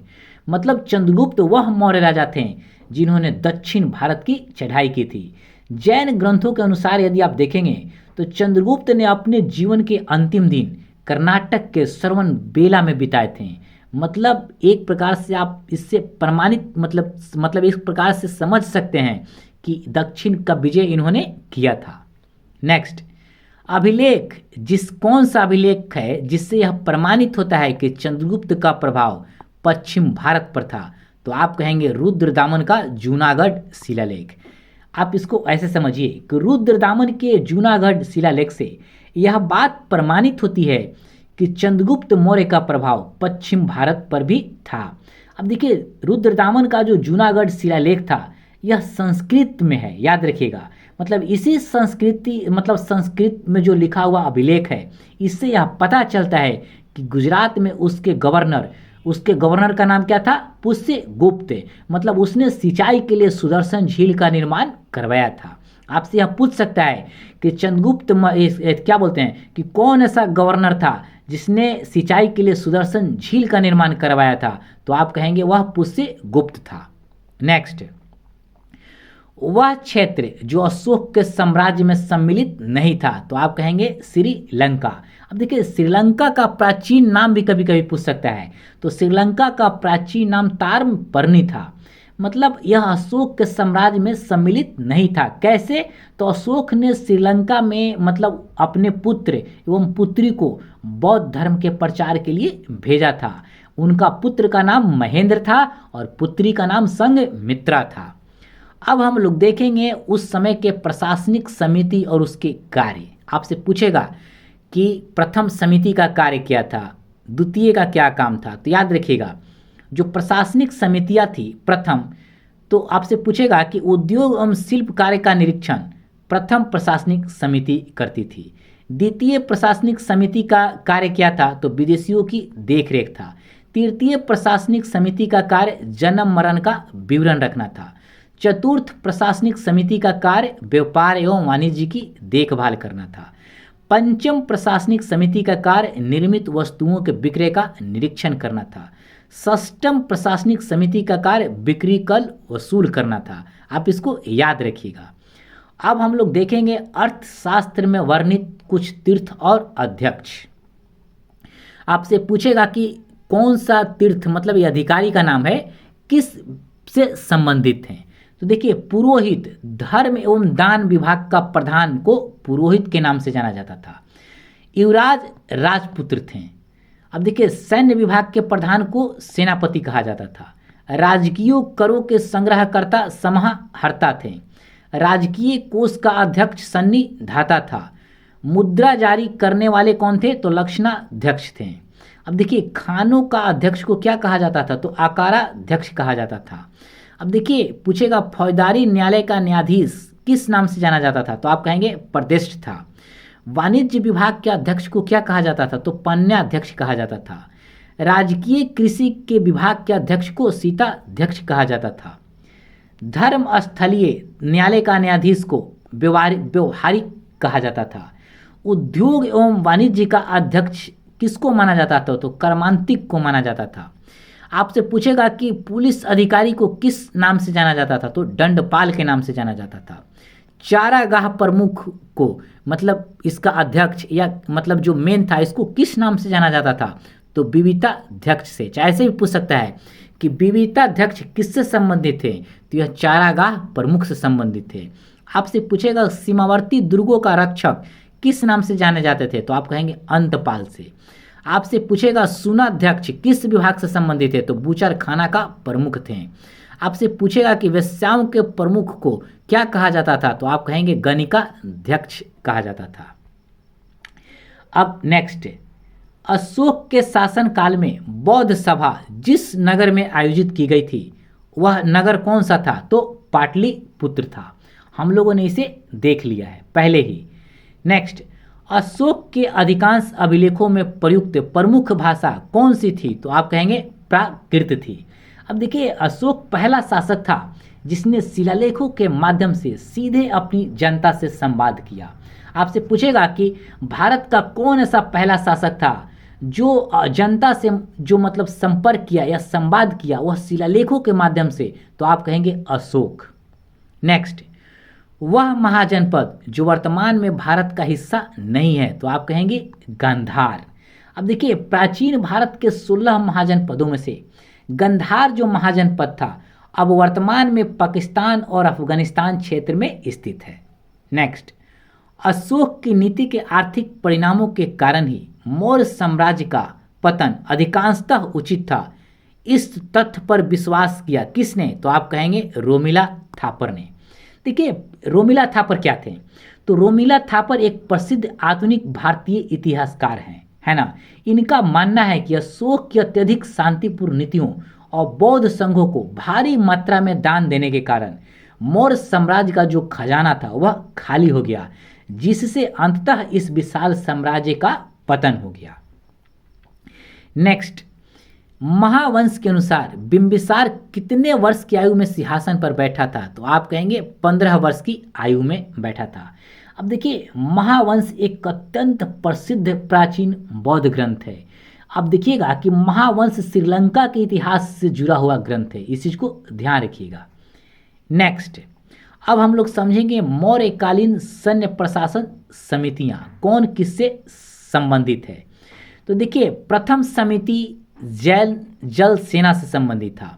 मौर्यकालीन दूसरी समिति का संबंध रसद सामग्री के प्रबंधन से संबंधित था। मौर्यकालीन तृतीय समिति का संबंध पैदल सैनिकों की देखरेख से था। चतुर्थ समिति का संबंध अश्वरोही सेना की देखरेख से था। मौर्यकालीन पंचम समिति का संबंध गज सेना के प्रबंधन से था। षष्ठम समिति का संबंध रथ सेना का प्रबंधन से था। मतलब मौर्यकालीन सैन्य प्रशासन समितियों का संबंध किससे था हमने यह देख लिया। अब हम लोग कुछ इंपॉर्टेंट फैक्ट को देखेंगे। सुदर्शन झील के निर्माण और जीर्णोद्धार से संबंधित विवरण, मतलब कौन शासक कौन सा अधिकारी किससे संबंधित है यह देखेंगे। अब देखिए, चंद्रगुप्त पूछेगा कि पुष्यगुप्त जो था वह किस राजा के शासनकाल से संबंधित था? तो आप कहेंगे चंद्रगुप्त मौर्य से। तुषास्प जो अधिकारी था या गवर्नर था वह किस शासक से संबंधित था? तो अशोक से था। पूछेगा सुविशाखा किस राजा के अधिकारी था, मतलब किस राजा से संबंधित था? तो आप कहेंगे रुद्र दामन का अधिकारी था। पर्णदत्त तथा उसका पुत्र चक्रपालित जो अधिकारी था वह किस राजा के समय में था? तो आप कहेंगे स्कंद गुप्त के समय में था। यह भी क्वेश्चंस आता है। नेक्स्ट, ब्राह्मी लिपि को सर्वप्रथम किसने डिकोड किया? तो आप कहेंगे जेम्स प्रेसेप ने किया। अब देखिए, अशोक के जो शिलालेख था ना वह मुख्य रूप से ब्राह्मी लिपि में ही था, जिसे कई सदियों तक तो कोई विद्वान नहीं पढ़ पाया था। 1837 में जब ईस्ट इंडिया के कंपनी के जो अधिकारी जेम्स प्रेसेप आए तो ये पहली बार इसको पढ़ने में मतलब डिकोड करने में सफलता प्राप्त की थी। प्राचीन भारत की लिपि दाहिनी से बाईं ओर लिखी जाती थी। किसको, मतलब कौन ऐसा लिपि था जिसे दाहिनी से बाईं ओर लिखी जाती थी? तो आप कहेंगे खरोष्ठी ऐसा लिपि थी। अब देखिए, खरोष्ठी जो लिपि थी ना बिल्कुल उर्दू भाषा की तरह, उर्दू भाषा आप जानते हैं ना कि दाईं से बाईं ओर लिखी जाती है, तो खरोष्ठी जो लिपि थी बिल्कुल उर्दू भाषा की तरह दाईं से बाईं ओर लिखी जाती थी। नेक्स्ट, अपने शिलालेखों में अशोक सामान्यतः किस नाम से जाने जाते हैं? तो आप कहेंगे प्रियदर्शी के नाम से। नेक्स्ट, केवल वह लघु शिलालेख जिसमें अशोक ने स्वयं को मगध का राजा बताया है, तो आप कहेंगे भाब्रू शिलालेख था। आप इसको ऐसे समझिए, राजस्थान के जयपुर में स्थित है यह अभिलेख। कौन सा? भाब्रू शिलालेख। मतलब इसी शिलालेख में अशोक ने स्पष्ट रूप से खुद को मगध का राजा कहा है। मतलब इसी अभिलेख में अशोक ने बौद्ध धर्म के त्रिरत्न बुद्ध, धम्म और संघ के प्रति अपनी गहरी आस्था भी प्रकट की थी। किस अभिलेख में कलिंग विजय का वर्णन है? तो आप कहेंगे अशोक के 13वें बृहद शिलालेख में। अब देखिए 261 ईस्वी पूर्व में भयंकर युद्ध लड़ा गया था, कलिंग का लड़ाई। इस युद्ध में भारी नरसंहार के बाद आप देखेंगे अशोक का जो हृदय था उसमें बड़े पैमाने पर परिवर्तन हुआ। नेक्स्ट, अशोक का धम्म मूल संदेश है किसका?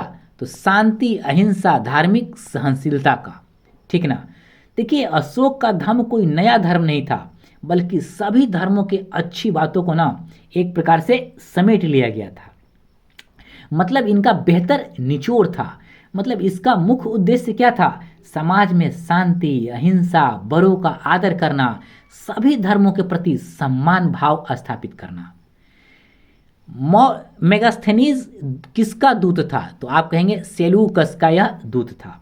अब देखिए सेल्यूकस निकेटर जो सिकंदर महान का सेनापति था, चंद्रगुप्त मौर्य से युद्ध हारने के बाद मेगास्थेनीज को अपना राजदूत मौर्य दरबार में बनाकर भेजा था। कौन? सेल्यूकस निकेटर ने। मौर्य साम्राज्य का 7 वर्गों में विभाजन का विशेष रूप से उल्लेख किया गया है। किसमें? तो मेगास्थेनीज की पुस्तक इंडिका में। अब देखिए मेगास्थेनीज का जो यह पुस्तक है ना इंडिका, वर्तमान में यह उपलब्ध नहीं है। इसी पुस्तक में आप देखेंगे कि मेगास्थेनीज ने भारतीय समाज को वर्ण व्यवस्था में नहीं बल्कि पेशे के आधार पर बांटा था। ठीक ना? 7 वर्गों में बांटा था, ध्यान रखिएगा। नेक्स्ट, मेगास्थेनीज ने भारतीय समाज को कितनी श्रेणियों में विभाजित किया था? तो 7 श्रेणियों में विभाजित किया था, ध्यान रखिएगा। अब देखिए 7 श्रेणी कौन था? तो यह भी आप याद रखिए, कभी कभी मिलाने के लिए पूछ देगा।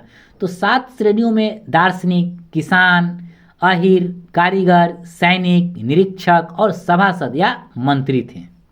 नेक्स्ट, वह स्रोत जिसमें पाटलिपुत्र प्रशासन का वर्णन उपलब्ध है, तो इंडिका मेगास्थेनीज की पुस्तक थी। मतलब मौर्यकालीन प्रशासन, समाज और अर्थव्यवस्था को जानने वाला सबसे बड़ा और प्रामाणिक विदेशी स्रोत है। लेकिन वर्तमान में इसका जो मूल प्रति था ना वह नष्ट हो चुका है। मेगास्थेनीज की पुस्तक का नाम है इंडिका, वही रिपीट है। अब हम लोग देखेंगे अशोक द्वारा धम्म के प्रचार के लिए भेजे गए प्रचारक किसको कहाँ भेजा गया था? तो देखिए सोन एवं उत्तरा जो धर्म प्रचारक थे इनको स्वर्ण भूमि बर्मा में भेजा गया था। महेंद्र एवं संघमित्रा को श्रीलंका भेजा गया था। मजांतिक को कश्मीर और गंधार भेजा गया था। महारक्षित को यमन राज भेजा गया था, याद रखिएगा। नेक्स्ट, मौर्य काल में शिक्षा का सर्वाधिक प्रसिद्ध केंद्र तक्षशिला था, याद रखिएगा। मतलब मौर्य काल में उच्च शिक्षा के लिए मतलब तक्षशिला पूरी दुनिया में मशहूर था। अब देखिए तक्षशिला वर्तमान में कहाँ है? तो यह पाकिस्तान में स्थित है। मतलब आचार्य चाणक्य यहीं के मतलब एक प्रकार से प्रसिद्ध टीचर थे और स्वयं चंद्रगुप्त मौर्य ने भी यहीं से सैन्य जो शिक्षा था ग्रहण किया था। नेक्स्ट, अंतिम मौर्य सम्राट कौन था? तो अंतिम मौर्य सम्राट बृहदर्थ था। देखिए अशोक के बाद ना मौर्य साम्राज्य धीरे धीरे कमजोर पड़ने लगा। मतलब 185 ईस्वी पूर्व में अंतिम जो मौर्य राजा था बृहदर्थ, इसकी हत्या इसी का सेनापति पुष्यमित्र शुंग ने कर दी, जो जिससे महान जो मौर्य साम्राज्य है वो पूरी तरीके से नष्ट हो गया। अब हम लोग देखेंगे मौर्योत्तर काल को।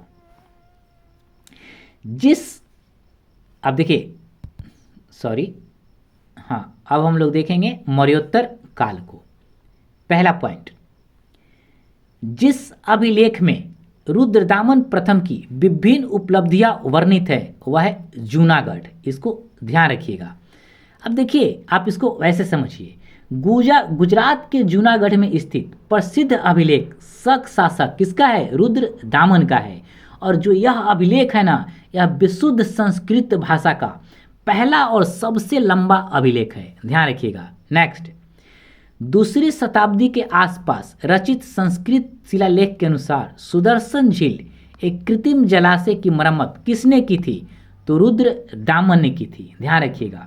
मतलब चंद्रगुप्त मौर्य के समय बनी सुदर्शन झील, अब देखिएगा कि भारी बारिश के समय ना टूट गया था, तो रुद्र दामन ने बिना जनता पर कोई अतिरिक्त टैक्स लगाए अपने खजाने के पैसे से इस झील का पूरी तरीके से बेहतर तरीके से मरम्मत करवाया था। नेक्स्ट, पुष्यमित्र सुंग, मिनांडर, भीमकटफिशस और गौतमी पुत्र सातकर्णी में से किसने सर्वप्रथम व्यापक पैमाने पर स्वर्ण मुद्रा का प्रचलन किया? तो आप कहेंगे भीमकटफिशस ने। अब देखिए, इसको थोड़ा सा मैं आपको और मतलब विस्तार से हल्का समझाता हूँ कि भारत में सबसे पहले सोने के सिक्के यूनानियों ने चलाए, लेकिन भीमकटफिशस जो कुषाण वंश से संबंधित था, यह पहली बार मतलब बड़े पैमाने पर मतलब और शुद्ध भी सिक्के सोने का जारी किया। मतलब इसको दूसरे शब्दों में कह सकते हैं कि भीमकटफिशस ने पहली बार बड़े पैमाने पर शुद्ध सोने का सिक्का जारी किया। और जो भीमकटफिशस था वह भगवान शंकर जी का बहुत बड़ा भक्त था। नेक्स्ट, गुप्त वंश के बाद जिस वंश ने भारत पर राज किया तो वह कण्व वंश था। मतलब पूछेगा कि शुंग वंश के बाद कौन सा वंश शासन किया, तो आप कहेंगे कण्व वंश ने शासन किया। अब देखिए, इसको वैसे समझिए कि पुष्यमित्र शुंग द्वारा स्थापित किया गया था यह वंश। कौन सा वंश? शुंग वंश। अब देखिए, शुंग वंश सॉरी मैंने गलत बोल दिया कि पुष्यमित्र द्वारा जो स्थापित जो वंश था उसको शुंग वंश के अंतिम शासक देवभूति की हत्या उसी के मंत्री द्वारा कर दिया गया था, है ना। अब देखिए, उस मंत्री का नाम क्या था? वासुदेव था, ठीक ना। अब जिसी ने सत्ता पलटकर कण्व वंश की स्थापना की थी। अब हम लोग देखेंगे प्रमुख पुराण और उनसे संबंधित वंश। अब देखिए, विष्णु पुराण से मौर्य वंश संबंधित था, मत्स्य पुराण से आंध्र सतवाहन और शुंग वंश संबंधित था, वायु पुराण से गुप्त वंश संबंधित था। नेक्स्ट, कला की गंधार शैली फली फूली कुषाणों के समय में, याद रखिएगा। नेक्स्ट, राजा खारवेल का नाम जुड़ा हुआ है हाथी गुम्फा लेख के साथ, इसको भी आप ध्यान रखेंगे। अब देखिए, हाथी गुम्फा लेख मतलब यह ऐतिहासिक अभिलेख कलिंग मतलब आप देखें कहाँ पे है, तो ओडिशा में है। मतलब उदयगिरी पहाड़ियों में यह गुफा स्थित है, ध्यान रखिएगा। मतलब इसमें कलिंग के महान राजा खारवेल की बहादुरी और उसकी विजय अभियानों की पूरी कहानी लिखी गई है। नेक्स्ट, दशरथ, वृद्धर्थ, खारवेल और हुविस्क राजाओं में से जैन धर्म के प्रति भारी झुकाव किसका था? तो जैन धर्म के प्रति भारी झुकाव खारवेल का था, ध्यान रखिएगा। मतलब कलिंग नरेश खारवेल जैन धर्म का बहुत बड़ा अनुयायी और जैन धर्म का बहुत बड़ा संरक्षक भी था। नेक्स्ट, कलिंग नरेश खारवेल का संबंध था महामेघवाहन वंश से, जो चेदी वंश से संबंधित था। मतलब मौर्य साम्राज्य के कमजोर होने के बाद कलिंग क्षेत्र में चेदी वंश का उदय हुआ था और इस वंश की स्थापना महामेघवाहन नाम के राजा ने की थी, इसीलिए इसे महामेघवाहन वंश भी कहा जाता है। और खारवेल जो राजा था वह इसी वंश का सबसे महान राजा था। अब हम लोग देखेंगे नेक्स्ट, गुप्त एवं गुप्तोत्तर युग को। अब देखिए, प्राचीन भारत का नेपोलियन किसे कहा जाता था? तो समुद्रगुप्त को कहा जाता था। अब देखिए, गुप्त वंश के प्रतापी राजा समुद्रगुप्त था, ठीक ना। इसकी लगातार विजयों के कारण मतलब इसे भारत का नेपोलियन से मतलब इसे संबोधित किया गया। आप देखेंगे कि उत्तर भारत के 9, दक्षिण भारत के 12 राज्यों को यह जीतने का काम किया। और इसी महान उपलब्धि के कारण एक इतिहासकार थे जिसका नाम था विंसेंट स्मिथ। मतलब इन्होंने ही अपनी पुस्तक अर्ली हिस्ट्री ऑफ इंडिया में इनकी यह उपाधि दी थी। मतलब प्राचीन भारत के नेपोलियन को नेपोलियन से संबोधित किया था एक लाइन में। मतलब समुद्रगुप्त को भारत का नेपोलियन विंसेंट स्मिथ ने बोला था। नेक्स्ट, चीनी स्रोतों के अनुसार श्रीलंका के शासक मेघवर्मन ने गया में बौद्ध मंदिर बनाने की अनुमति निम्नलिखित किस गुप्त राजा के पास, मतलब किस गुप्त राजा से ली थी? तो आप कहेंगे समुद्रगुप्त। याद रखिएगा। देखिए ऐसे समझिए कि श्रीलंका के राजा मेघवर्मन ने समुद्रगुप्त के दरबार में ढेर सारे उपहारों के साथ एक अपना दूत भेजा था। उसने बोध गया में श्रीलंकाई बौद्ध भिक्षुओं के ठहरने के लिए एक भव्य मठ बनाने की अनुमति मांगी थी, जिसे समुद्रगुप्त ने स्वीकार कर लिया था। मतलब समुद्रगुप्त ने आदेश दे दिया था कि हाँ बना लीजिए। नेक्स्ट, किस गुप्त शासक ने अपने बड़े भाई की हत्या कर सत्ता को प्राप्त कर लिया था? तो आप कहेंगे चंद्रगुप्त द्वितीय। मतलब समुद्रगुप्त के बाद आप देखेंगे कि एक मतलब राजा बैठा था जो कमजोर था, वह रामगुप्त था, ठीक ना, जो शकों के डर से अपनी पत्नी को भी मतलब उसे सौंपने के लिए तैयार हो गया। तब इसका एक भाई था चंद्रगुप्त द्वितीय, इन्होंने शकों के राजा को भी मारा और इनका जो मतलब बड़ा भाई माना जाता है रामगुप्त, उसकी भी हत्या कर दिया और बाद में इसका एक मतलब बाद में ये उसके राजा बन गए। नेक्स्ट, भारत का नेपोलियन किसको कहा जाता है? तो समुद्रगुप्त को कहा जाता है। गुप्त सम्राट मतलब कौन ऐसा गुप्त सम्राट थे जिसने हुनों को पराजित किया था? तो आप कहेंगे स्कंदगुप्त थे, ठीक ना। मतलब स्कंदगुप्त पहला वो शासक थे जो हुनों को पराजित किए थे, ध्यान रखिएगा। और हुन जो थे ना, यह मध्य एशिया की एक बहुत ही बर्बर जाति थी, जनजाति थी, जाति नहीं जनजाति थी। आप देखेंगे कि गुप्त काल में ना यह भयानक मतलब इनका आक्रमण हुआ और उस समय गुप्त वंश का शासक स्कंदगुप्त था और स्कंदगुप्त ने इनको बुरी तरीके से पराजित किया था। अब हम लोग देखेंगे नेक्स्ट, प्रसिद्ध चीनी यात्री फहियान ने किसके शासनकाल में भारत की यात्रा की थी? तो आप कहेंगे चंद्रगुप्त द्वितीय के काल में। अब देखिए फहियान भारत आने वाला पहला चीनी बौद्ध यात्री था, ध्यान रखिएगा। वह चंद्रगुप्त द्वितीय के शासनकाल में आप देखेंगे कि बौद्ध ग्रंथों को अध्ययन करने के लिए भारत आया था। अब हम लोग देखेंगे कुछ संप्रदाय और उसके मत एवं उसके संस्थापक को। तो देखिए दशनामी संप्रदाय अद्वैतवाद से संबंधित था और अद्वैतवाद के संस्थापक आदि शंकराचार्य थे। अब देखिए आदि शंकराचार्य जो थे, आप देखिए कि आदि शंकराचार्य केरला से संबंधित थे, इस बात को आप ध्यान रखिएगा। देखिए वैष्णव जो संप्रदाय था वह किससे संबंधित था? तो आप कहेंगे विशिष्टाद्वैत से संबंधित था, इस बात को आप ध्यान रखिएगा। और विशिष्टाद्वैत के संपादक कौन थे? तो रामानुज थे, इस बात को भी आप ध्यान रखिएगा। नेक्स्ट, ब्रह्मदैत किस मत से संबंधित था? तो आप कहेंगे आनंद तीर्थ से संबंधित था। रुद्र शुद्धादैत किससे संबंधित था? तो वल्लभाचार्य या विष्णु स्वामी से संबंधित था। सनक संप्रदाय किससे संबंधित था? तो आप कहेंगे द्वैत से संबंधित था और द्वैत मत को मानने वाले कौन थे? तो निम्बार्क थे, याद रखिएगा। अब हम लोग देखेंगे नेक्स्ट पॉइंट, आप इसको पढ़ भी सकते हैं कि गुप्त काल का प्रमुख बंदरगाह तार में लिप्ति था, परंतु अन्य बंदरगाहों जैसे भरौच, कल्याण, काम्बे आदि से भी उत्तर भारतीय व्यापार होता था। नेक्स्ट, आर्यभट्ट, भास्कर, ब्रह्मगुप्त और वराहमिहिर में से पहली बार यह व्याख्या की थी, मतलब कौन व्याख्या किया था कि पृथ्वी की अपनी धुरी पर घूमने के कारण प्रतिदिन सूर्योदय एवं सूर्यास्त होता है?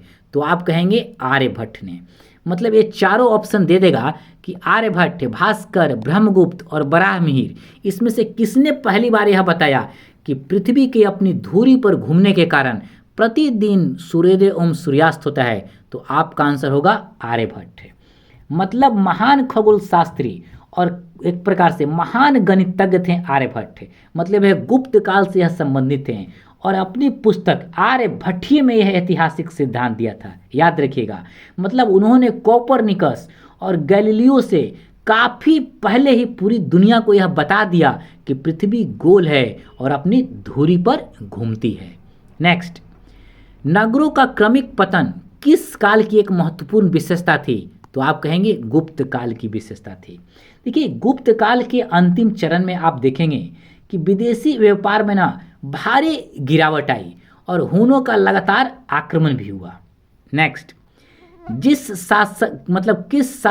किस शासक वंश ने मंदिरों एवं ब्राह्मणों को सबसे अधिक ग्राम अनुदान में दिया था? तो आप कहेंगे वह गुप्त वंश था, ठीक ना। अब देखिए, गुप्त काल में धार्मिक कार्यों के लिए ना ब्राह्मणों और मंदिरों को टैक्स फ्री भूमि देने की प्रथा बहुत अधिक बढ़ गई थी।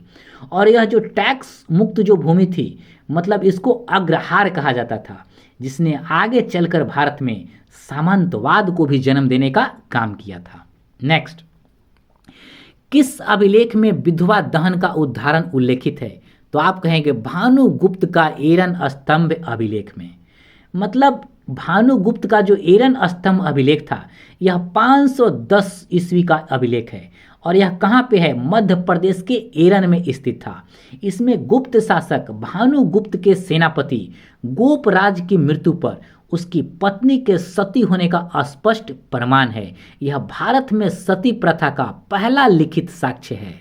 नेक्स्ट, मरणोत्तर काल में शीशे के सिक्के बड़ी संख्या में जारी किए गए थे। किसके द्वारा? तो आप कहेंगे सातवाहनों के द्वारा किया गया था।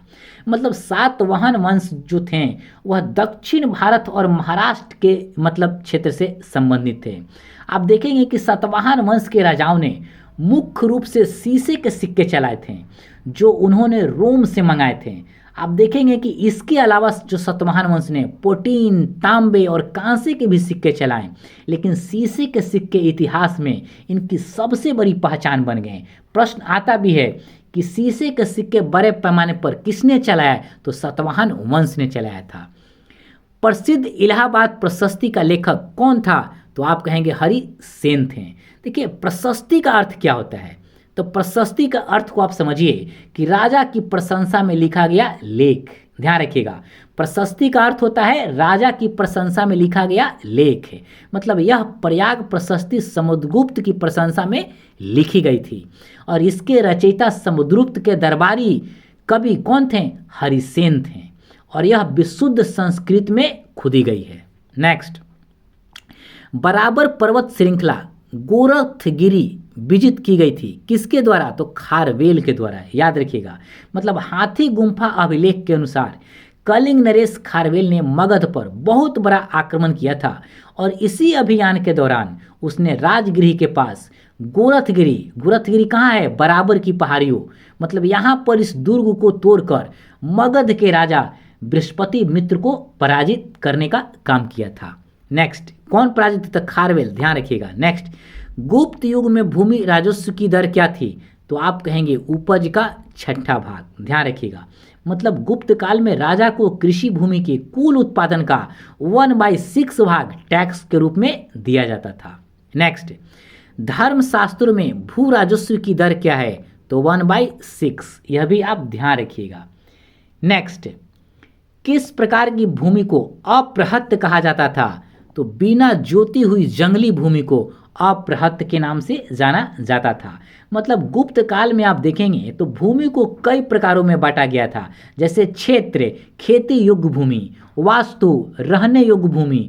उसी प्रकार से अप्रहत्य उस भूमि को कहते थे जो कभी जोती नहीं गई हो, यानी जो पूरी तरीके से बंजर या जंगली भूमि हो।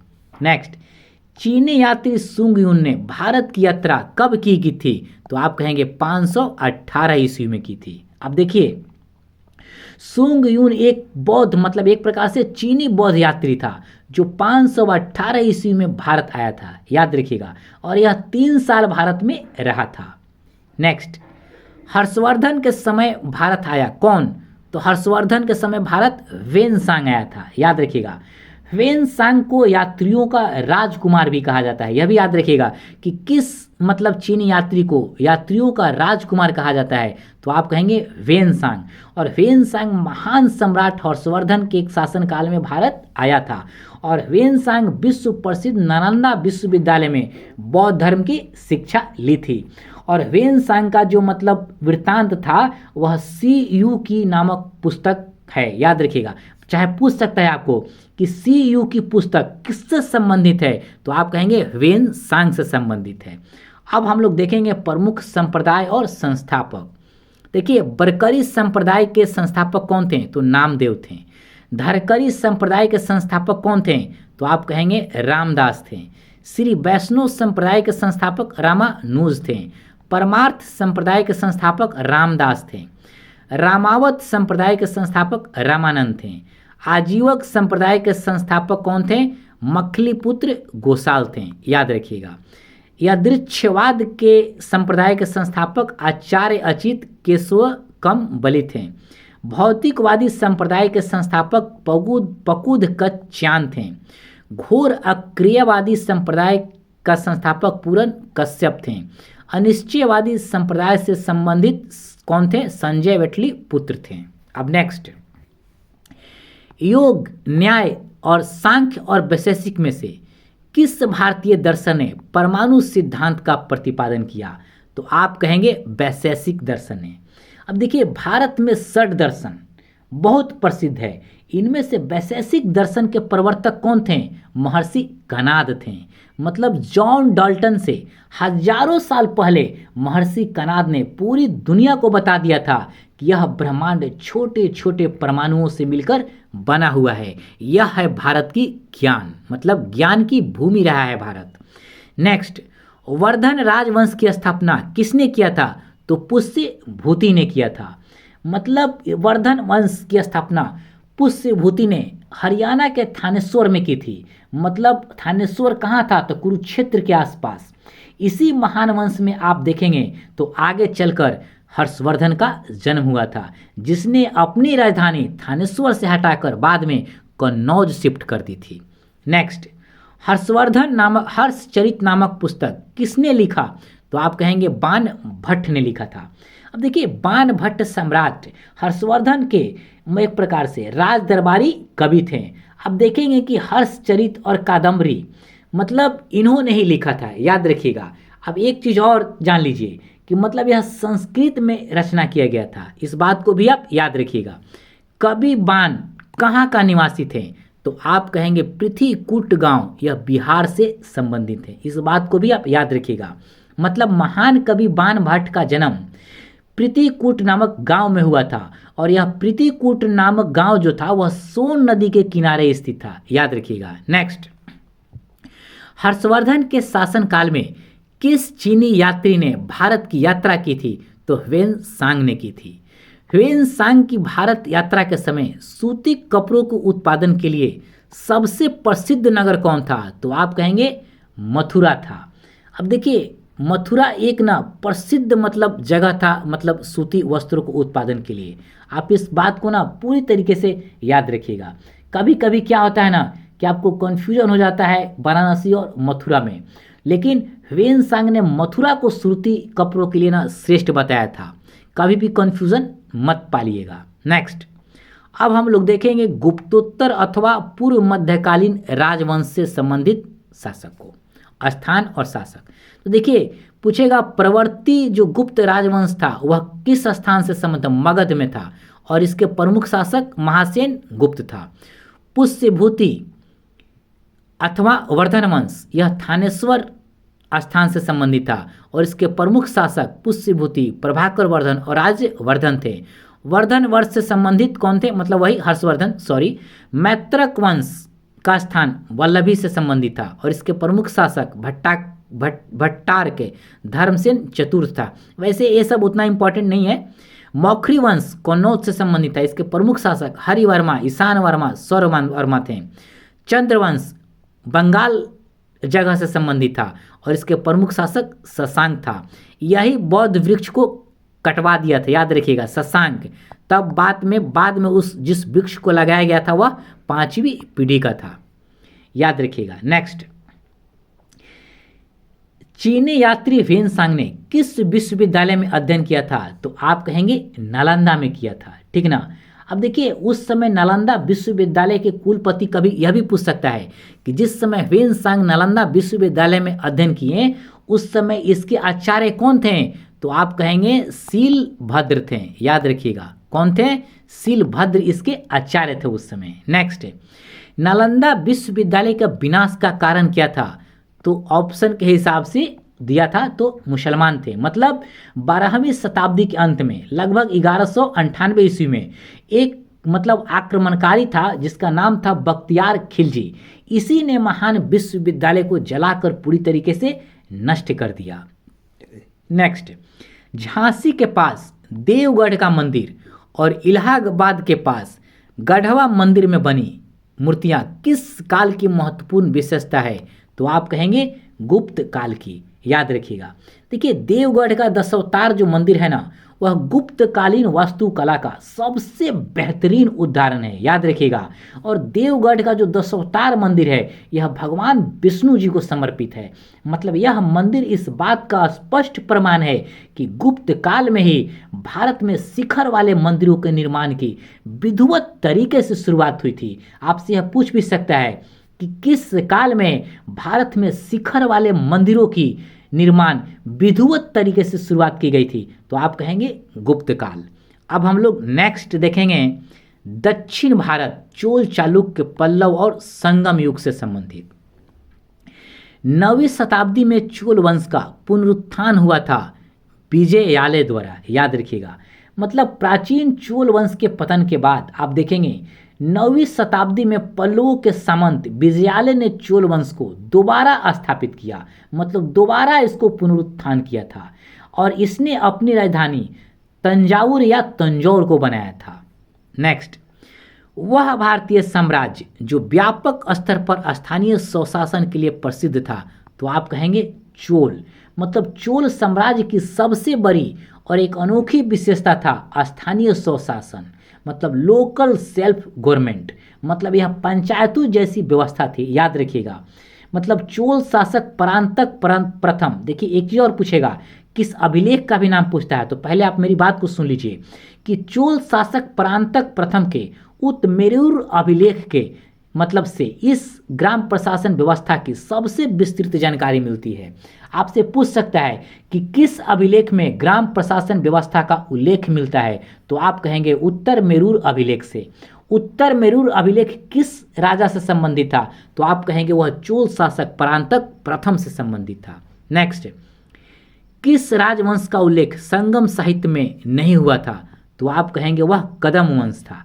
देखिए, संगम साहित्य दक्षिण भारत का मतलब एक प्रकार से ना सबसे प्राचीन साहित्य है। इसमें केवल 3 मुख्य राजवंशों का वर्णन मिलता है। पहला चोल, फिर चेर और फिर पांडे। मतलब 3 राजवंश, चोल, चेर और पांडे। याद रखिएगा। और कदम जो राजवंश था, इनका उदय बहुत बाद में कर्नाटक के क्षेत्र में हुआ था। इसीलिए इसका उल्लेख संगम साहित्य में बिल्कुल नहीं मिलता, क्योंकि इसका बाद में उदय हुआ था। नेक्स्ट, संगम युग में उरेयूर किस लिए विख्यात था? तो आप कहेंगे कपास के व्यापार का यह एक महत्वपूर्ण केंद्र था। आप इसको वैसे समझिए कि उरेयूर प्राचीन चोल साम्राज्य की ना प्राचीन राजधानी थी, मतलब प्रारंभिक राजधानी थी। और यह कहाँ स्थित थी? तो कावेरी नदी के तट पर स्थित था। और यह नगर उस समय कपास के व्यापार और बेहतरीन सूती वस्त्रों के निर्माण के लिए पूरी दुनिया में मशहूर था। अब हम लोग देखेंगे दक्षिण भारत के प्रमुख संगम को। अब देखिए, प्रथम संगम, द्वितीय संगम, तृतीय संगम। याद रखिएगा। देखिए, प्रथम संगम कहाँ हुआ था? तो मदुरै में हुआ था। स्थान, प्रथम संगम की अध्यक्षता कौन किए थे? तो अगस्त्य ऋषि ने किए थे। और इसमें सदस्यों की संख्या कितना था? तो 549 था। अब ग्रंथ उपलब्ध है। मतलब देखिए, जो पूछेगा हम उसी चीज को अब पढ़ेंगे। द्वितीय संगम कहाँ हुआ था? तो आप कहेंगे कपाटपुरम में हुआ था। दक्षिण भारत में जो मतलब द्वितीय संगम हुआ था, वह किसकी अध्यक्षता में हुआ था? तो अगस्त्य ऋषि की अध्यक्षता में। बाद में इसकी अध्यक्षता तुल्कापियर ने भी किया था। और तृतीय संगम में कौन सा ग्रंथ मतलब एथी किया गया था? तो आप कहेंगे तुल्कपियम। आप पूछेगा तृतीय संगम का केंद्र कहाँ था? तो उत्तरी मदुरै। और तृतीय संगम की अध्यक्षता किसने किया था? तो नक्करीर ने किया था। ये इतना ही पॉइंट आप याद रखिएगा। नेक्स्ट, रोमन साम्राज्य से व्यापारिक संबंध किसने स्थापित किए? तो आप कहेंगे चेरों ने किया था। मतलब दक्षिण भारत का जो चेर राजवंश था, चेर राजवंश कहाँ था? वर्तमान केरल क्षेत्र में। मतलब यह रोमन साम्राज्य के साथ इसका बहुत ही बड़े पैमाने पर व्यापार चलता था, खास करके मसाले और काले मिर्च का। याद रखिएगा। मतलब चेर राजाओं ने रोमनों की सुरक्षा के लिए मुजरिस नामक बंदरगाह पर रोमन सैनिकों के लिए, मतलब उनको एक प्रकार से उनको सेना की टुकड़ियों रखने के लिए दे दिया था। नेक्स्ट, दक्षिण भारत के मंदिरों के आकर्षक द्वार क्या कहलाते थे? तो आप कहेंगे गोपुरम कहलाते थे। क्या कहलाते थे? गोपुरम, याद रखिएगा। मतलब द्रविड़ वास्तुकला शैली में बने दक्षिण भारत के विशाल मंदिरों के मुख्य प्रवेश द्वार को गोपुरम कहा जाता था, याद रखिएगा। मतलब ये जो गोपुरम था ना, यह बहुत ऊंचा, विशाल और देवी देवताओं के सुंदर मूर्तियों से सजा होता था। मतलब जो दूर से ही आपको दिखाई दे देते हैं यदि आप कभी जाएंगे तो दक्षिण भारत में। नेक्स्ट, कौन सा मंदिर कांचीपुरम में स्थित था? तो आप कहेंगे एकाम्बरेश्वर का मंदिर। ऑप्शन देगा, याद रखिएगा, याद रहेगा, सही है। मतलब एकाम्बरेश्वर जो मंदिर था ना, वह तमिलनाडु के कांचीपुर में स्थित था और यह मंदिर भगवान शंकर जी का है, याद रखिएगा। नेक्स्ट, तंजावुर में बृहदेश्वर मंदिर का निर्माण किसने करवाया था? तो आप कहेंगे राजा राज प्रथम ने करवाया था। इस बात को आप ध्यान रखिएगा। देखिए, राजा राम जो प्रथम था ना, यह चोल मतलब शासक था, याद रखिएगा। देखिए, एक चीज़ और मैं आपको समझा देना चाहता हूँ कि यह चोल वास्तुकला का ना सबसे महान और भव्य मंदिर है। और कहाँ स्थित है? तो यह तमिलनाडु के तंजावुर में स्थित है, याद रखिएगा। कहाँ है? तमिलनाडु के तंजावुर में स्थित है और यह पूरी तरीके से भगवान शंकर जी को समर्पित है। नेक्स्ट, अब हम लोग देखेंगे प्रमुख राजवंश एवं संबंधित राजधानियाँ। आपको पूछेगा कि राष्ट्रकूट जो राजवंश था, इसकी राजधानी मान्यखेत थी, याद रखिएगा। पांड्य राजवंश की राजधानी मदुरई थी। चोल राजवंश की राजधानी तंजावुर थी। होयसल राजवंश की राजधानी कहाँ थी? तो आप कहेंगे हलेबीड थी। हलेबीड मतलब प्रारंभिक राजधानी बेलूर। आप इसको वैसे भी देख सकते हैं। मतलब इसको अगर मैं आपको समझाऊं तो आप इसको याद रखिएगा कि इसकी राजधानी जो हलेबीड थी ना, इसका प्राचीन नाम द्वार समुद्र था। मतलब इस भी ध्यान रखिएगा कि प्राचीन नाम इसका क्या था? तो द्वार समुद्र। ये एग्जाम में कभी आता है। मतलब हलेबीड का प्राचीन नाम द्वार समुद्र था। अब हम लोग देखेंगे प्राचीन साहित्य एवं साहित्यकार, इससे संबंधित। मुद्राराक्ष के लेखक कौन हैं? तो आप कहेंगे विशाखा दत्त, है ना, याद रखिएगा। कुमार संभव जो थे, कुमार संभव महाकाव्य किस कवि ने लिखा? तो आप कहेंगे कालिदास ने लिखा था, ठीक ना। अब देखिए, संस्कृत के महान विद्वान कौन थे? कालिदास। इन्हें भारत का शेक्सपियर भी कहा जाता है और कालिदास ने ही कुमार संभव महाकाव्य की रचना की थी। नेक्स्ट, कलहन की पुस्तक का नाम क्या है? तो राजतरंगिणी। चाहे पूछेगा कि राजतरंगिणी किसकी पुस्तक है, तो आप कहेंगे कलहन का। अब देखिए, राजतरंगिणी, अब राजतरंगिणी का अर्थ समझ लीजिए। कभी पूछ सकता है कि राजतरंगिणी का शाब्दिक अर्थ क्या है? तो राजतरंगिणी का शाब्दिक अर्थ है राजाओं की नदी, याद रखिएगा, राजाओं की नदी। कभी पूछे तो आप ध्यान रखिएगा। एक चीज़ आप इसको और थोड़ा सा इसको विस्तार से देखिए कि यह 12वीं सदी में मतलब यह ग्रंथ लिखा गया था और यह बिल्कुल संस्कृत में लिखा गया था, ध्यान रखिएगा। नेक्स्ट, राजनीति की प्रारंभिक पुस्तक नीति सार किसके द्वारा लिखा गया था? तो यह कामंदक के द्वारा लिखा गया था। इस बात को भी आप ध्यान रखिएगा। नेक्स्ट, कालिदास के कुमार संभव में किस पौराणिक चरित्र की जन्म कहानी है? तो आप कहेंगे कार्तिकेय, कार्तिकेय का। मतलब इस महाकाव्य में भगवान शिव और पार्वती जी के पुत्र कार्तिकेय, जिन्हें कुमार भी कहते हैं, इनके जन्म की गौरवशाली कहानी का वर्णन किया गया है। नेक्स्ट, किरातुर्जिनियम पुस्तक किसने लिखी थी? तो आप कहेंगे भारवी ने इसे लिखा था। किताब का नाम याद रखिएगा। मतलब यह संस्कृत साहित्य का ना एक बहुत ही उत्कृष्ट महाकाव्य है। मतलब इसमें आप देखेंगे कि महाभारत के नायक अर्जुन और किरात, जो आप महाभारत यदि देखे होंगे तो किरात जो शिकारी के वेश में धारण करके आए थे भगवान शंकर जी, इन दोनों के बीच में जो युद्ध हुआ था उसी का इस पुस्तक में वर्णन किया गया है। नेक्स्ट, स्वप्नवासोदाता के लेखक कौन हैं? तो भास थे, याद रखिएगा, इसको याद रखिएगा।